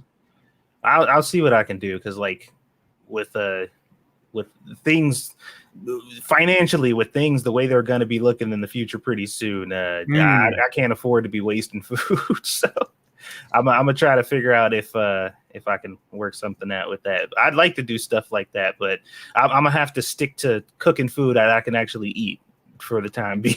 That's true too, because y'all gonna fucking destroy my kitchen. Gamerline clarifies, I was saying 3 people watching in response to your facetious comment about 2 people. Oh, yeah. Okay. All right. Gotcha. I lose context very quickly in all the hubbub and everything. I thought you were talking about coming on to the show. Spud Gun, Scribe Light, have you run out of blot and thumbnails and that's why it's ending? Shall I go through another slideshow of the zillions of thumbnails I've created for this show since that whole thing started? Man, I've got quite the library now. But I'll try to refrain. Maybe I'll save a night for that later on next month. Frosted Glass, is it true that this is all really because of rising tensions between Satsu and Daka? Okay, we already talked. Did you post the same question twice? I think it was like a variation. Yeah. Oh, wait, no, that was Devil Fruit Zero. Sorry. Okay, so you both had the same conspiracy theory. Gotcha. Great minds think alike. Actually, while I'm thinking about it, let's see here. Anything I can share and show off while I'm here? Yeah, there was a where's that folder go? There was a fan art folder I had. Let's see if I can. Oh, I put in my own things in there too. Let's see. Let me try this and see if I can make this work. All behind the scenes stuff, guys. It's all very technical, very, very technical. Right. Let's see. So this one, I forget. I should be able to see by the file date on it, or maybe not. Anyway, this one was given over by Crimson a long while back, I guess. Now here, let's see. There we go. So there's that one. It's I've become a brunette in that one, but all the same. Let's see. And then there was. This isn't exactly a portrait or anything, but Lurking Gopher made this, which someday, somehow, I will find a way to actually acquire in real life. But a chain metal of my logo, which is amazing. Let's see. And then there was this very abstract piece by Manic back in the day. That in there. There's that. Very, very artsy. Reminds me of sort of Picasso-ish. Sorry, I'm gotta drink my water. Spud says, Satsu, I don't really do Twitch, but if you put up cooking streams, I'd watch. I'd love watching people cook properly.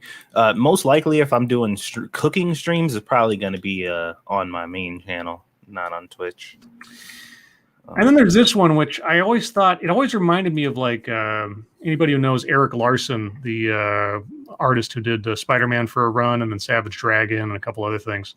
There was an issue, I think it was Spider-Man 350 or 351, where Spider-Man is having an adventure, staying away from Doctor Doom, but while working with the Gray Fox, I think is the name of the character. He's a jewel thief. And there's something very similar to the art style here as to what Larson was doing back in the day. So I can't remember if that was the inspiration for it, but it certainly reminded me of it back when I remembered how art was in comic books and could cite that kind of thing. And of course, there was, of course, the classic from Grisella that sparked our own comic book. Scribe-like comic book cover. Yes, I have a non-colored physical version of that at my house. That's really cool. Yeah, and then eventually the full comic book. I've got that around here somewhere, but yep. Always just bowled over by your guys' support of the show and your creativity and everything you've donated, both in your time and I mean, especially to our you know, I don't think I'm wrong in calling them our two den mothers, Mashishu and Keeverdam, in the chat. I think that'd be a reasonable title for them. You guys' support and like promoting our stuff and talking about us here, there, and otherwise, and you know, Don't forget about Star. Oh yeah, Stargazer. Sorry, I mean, you know, trying to single out any 1, 2, or 3 people is going to be a crime because there's so many of you. I mean, I remember back when people were like going and stream bombing other places with asking about tongue buttering turtle caves. Yeah. I wish. I mean, back when people were telling me like they got Sargon of Akkad to answer that question, and all this other stuff. I wish I had known better then how to do it. I would have clipped those things and set up like a montage of these different YouTube celebrities, Right. Inadvertently shouting out our channel or our show and everything. Thank you, Matt Barnes. I stumbled in now to find out I have a month left to show I've known about for a year. Thank you both for the year. The critical thinking is a sounding board for my own and is greatly appreciated. Has it only been a year for you, Matt? God, I see you guys in your names and everything on TED Excellence every week and everything else. And God, it just feels like a lot longer. A lot of you guys are saying like, I just found out about you guys. I'm like, really? Because I could have sworn I've seen you around for longer than that. I guess it's just the way things kind of time dilates when you're doing this every night. Everybody becomes very familiar. Mm-hmm. Keeverdam, am I a noob if I've been listening to this show for less than 2 years, especially since I missed the exciting magical 12-hour stream where Squishy went into labor by a week? 16 hours. 16 hours. Yeah. And again, has it only been 2 years? I mean, a lot of you guys, I feel like you've just been part of the show forever, just because you show up every night and you're so loyal and everything. And so, and I am going to probably do this over the course of the next month.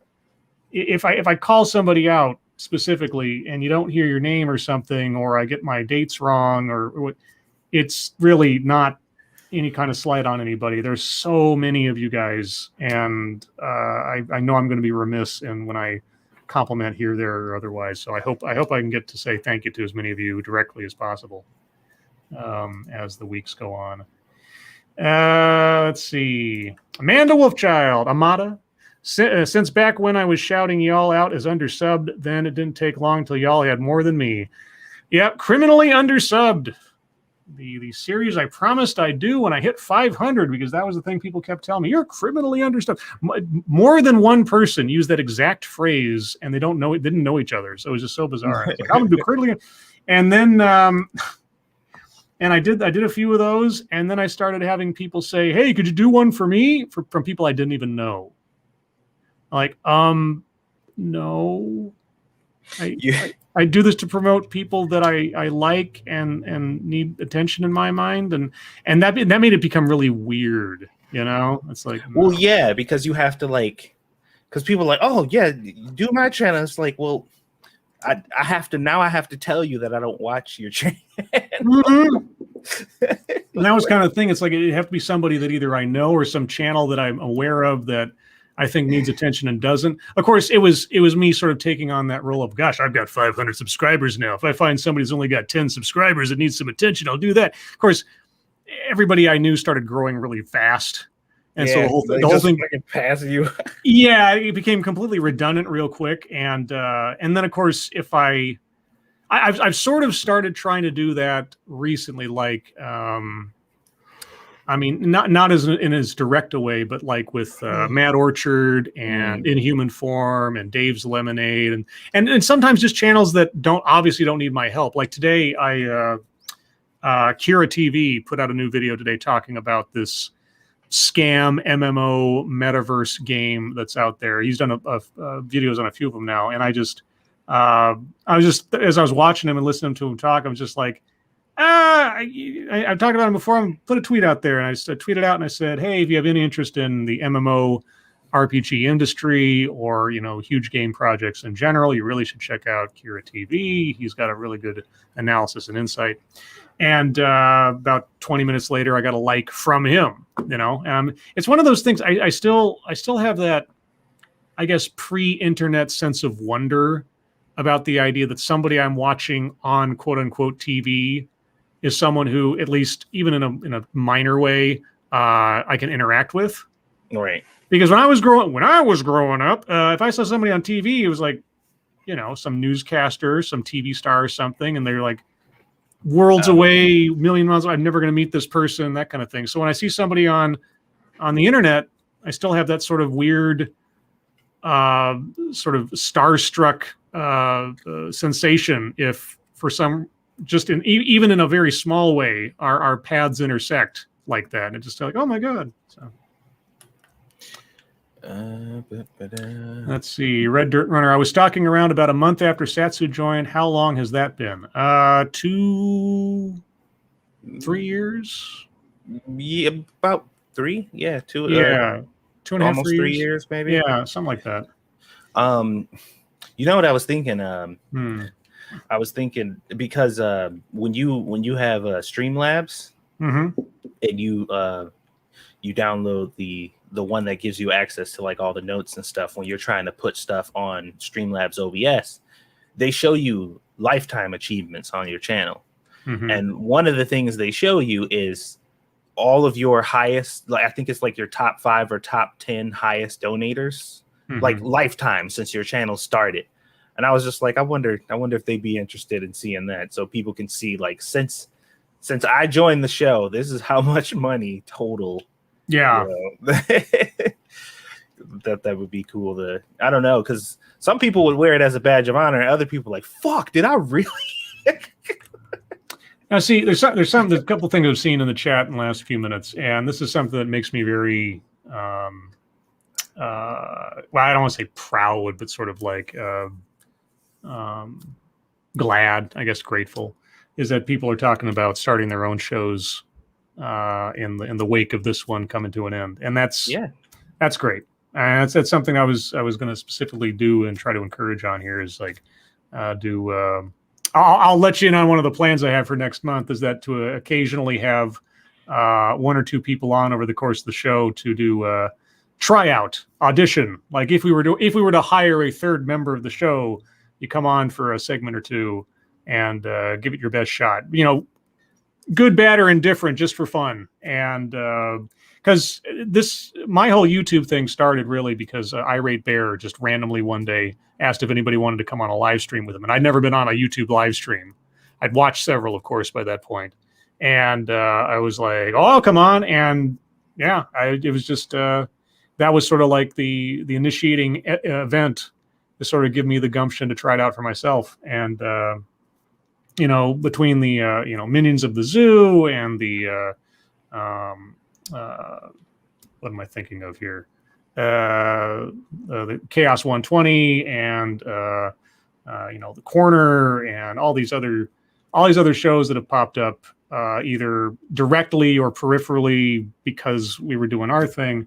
It's very gratifying, and very, very humbling in a way. And so I hope that continues both for whatever you guys decide to do after we're done, and hopefully whoever you inspire once you start doing your own thing. Frosted Glass, who will now keep Chris Saliza and Harry Enton at bay? I don't think I keep them at bay. I'm about to say, was that what we were doing? Is that what I was doing? Yeah. They seem to be going strong. Amanda Wolfchild brings up a Pump Up the Volume reference with got all happy Harry hard on about it and got thousands of people filling up YouTube with Scribe and Satsu clones. Yeah, well, one can hope. And the fact that I recognize that reference as quickly as I did tells you just how old I am. Let's see. Spudgun,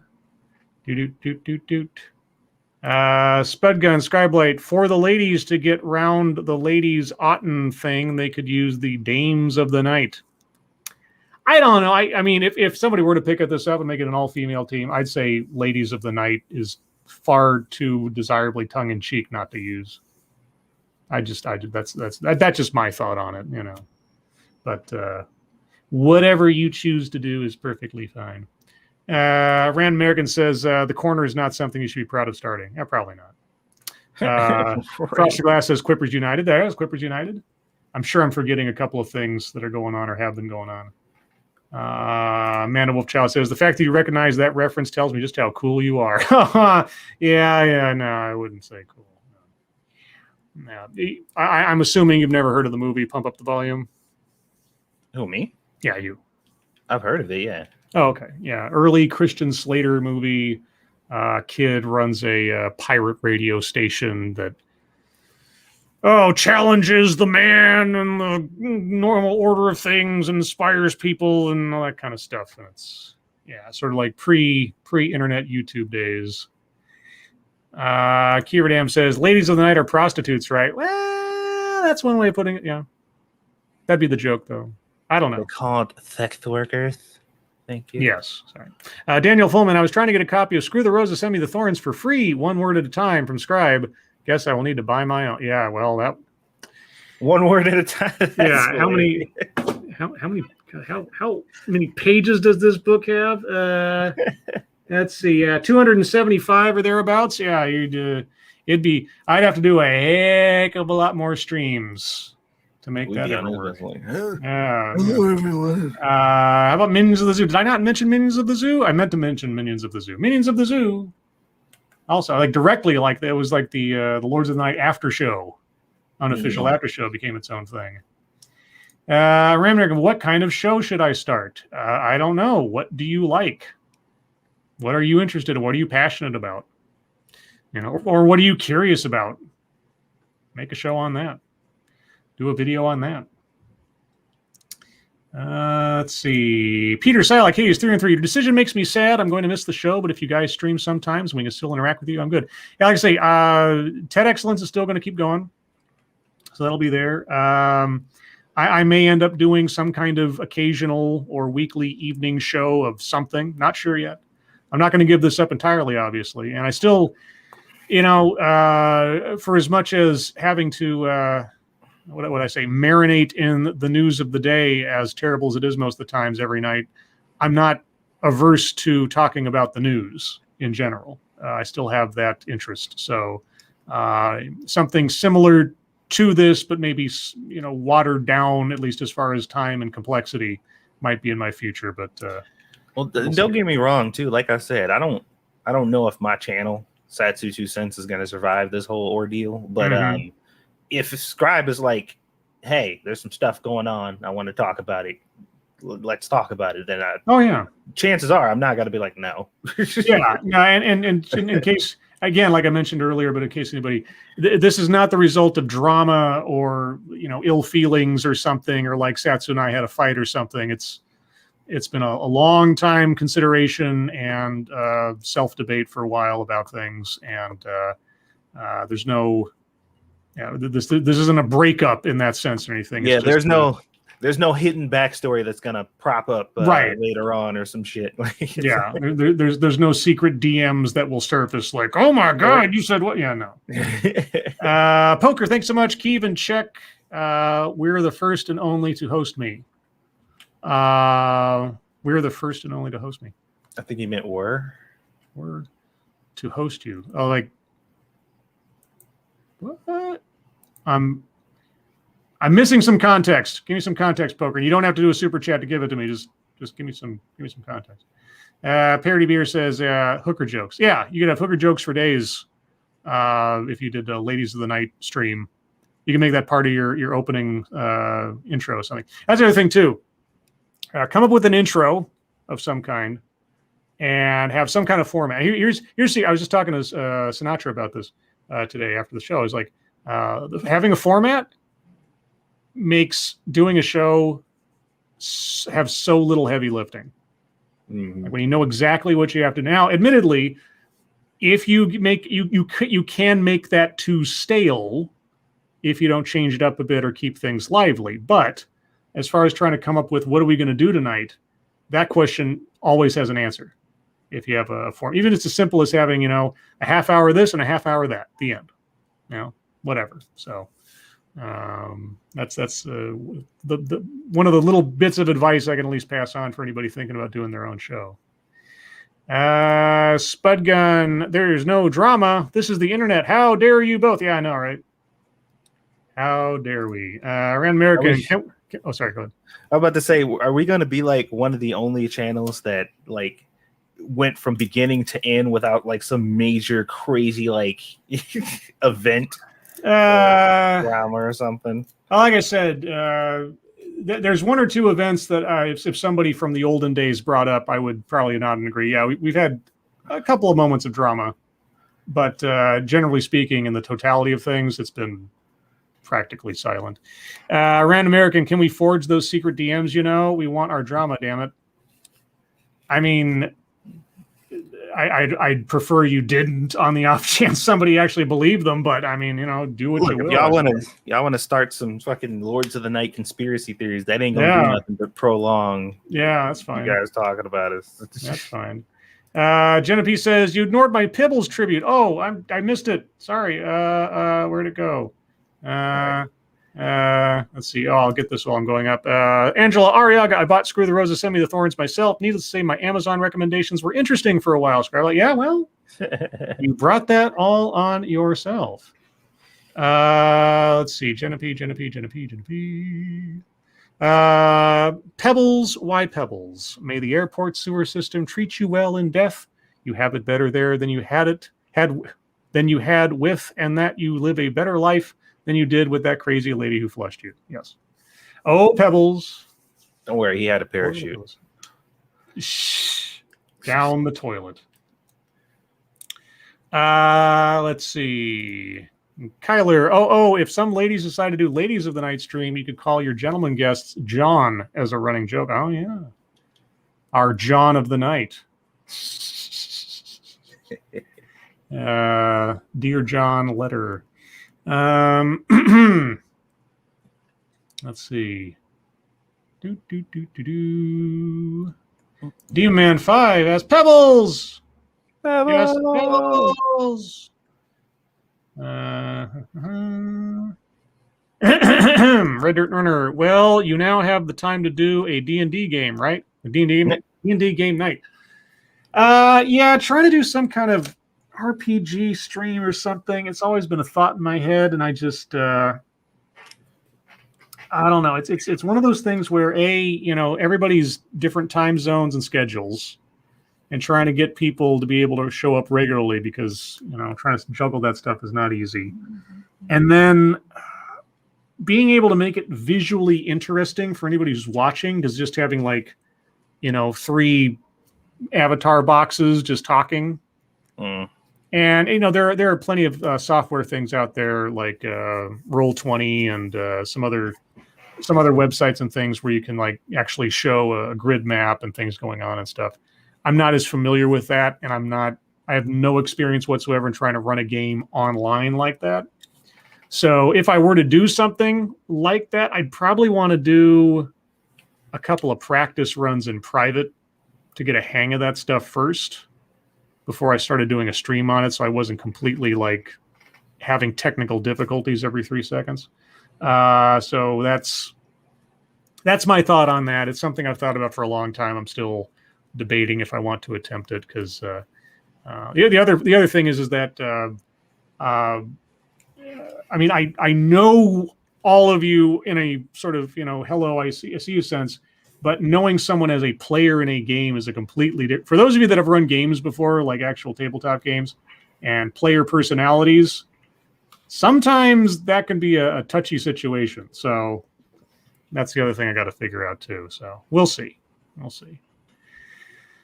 Amada, do any of you know how tedious it is to weave yarn hair into a crochet doll? It's a bitch, trust me. I don't, but I can imagine. Let's see. Genevieve says, English is my third language. Well, okay, overachiever. God, I make the rest of us look like a bunch of dummies. Jeez. All right. Well, good for you. Neener. Let's see. Random American. I ran games at conventions. I'm used to dealing with random people. Well, I'm not. So there you go. Let's see. Keeverdam, Scribe Light, Check and I did a stream once and had poker on, so he meant we're in his. Okay, gotcha. That's what I figured. I know. It's always English major. Like, did you mean this? That. Spudgun, Scribe Light, Satsu. I don't know which one of you mentioned Foamy the Squirrel last night. That was Satsu. That was me. But I've been watching it on and off all day. Well, I fucking love it. I actually might go back and just kind of take a nostalgic trip. This is Kyle. All right, peace out, everyone. Off to stream. Well, bye, Kyle. Bye, Kyle. Have a good stream. Frosted Glass. Scribe, isn't it only fair that you also have a child on stream before August? That would be all kinds of a miracle. Yeah, we'll just randomly in an episode like, oh shit, Scribe's water broke. Yeah, there you go. Gamer of Lean, I'd say shows with technical difficulties are key to the best shows, but we can't let ranting monkeys sweep the awards.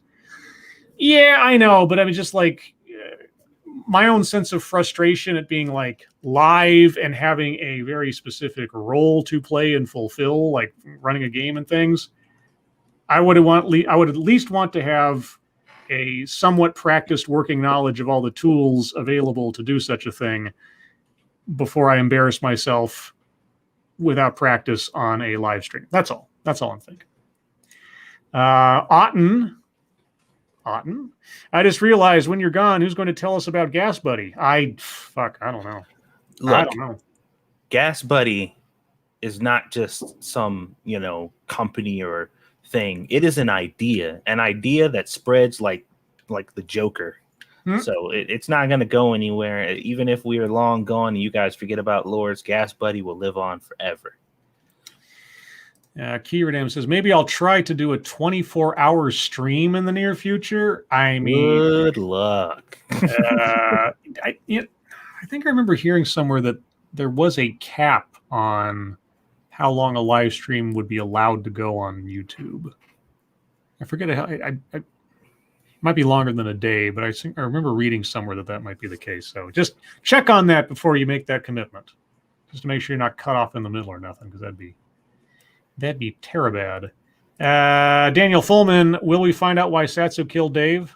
Oh, how many mysteries do we have to solve between now and the end of next month? I don't know shit about no Daves, so. Yeah. Okay, well then. Keeperdam says, I've seen it achieved on another website. Well, okay. If it's possible. Of course, you'd have to come up with, like, what would you do for 24 hours? What would be the hook? What the hook gonna be?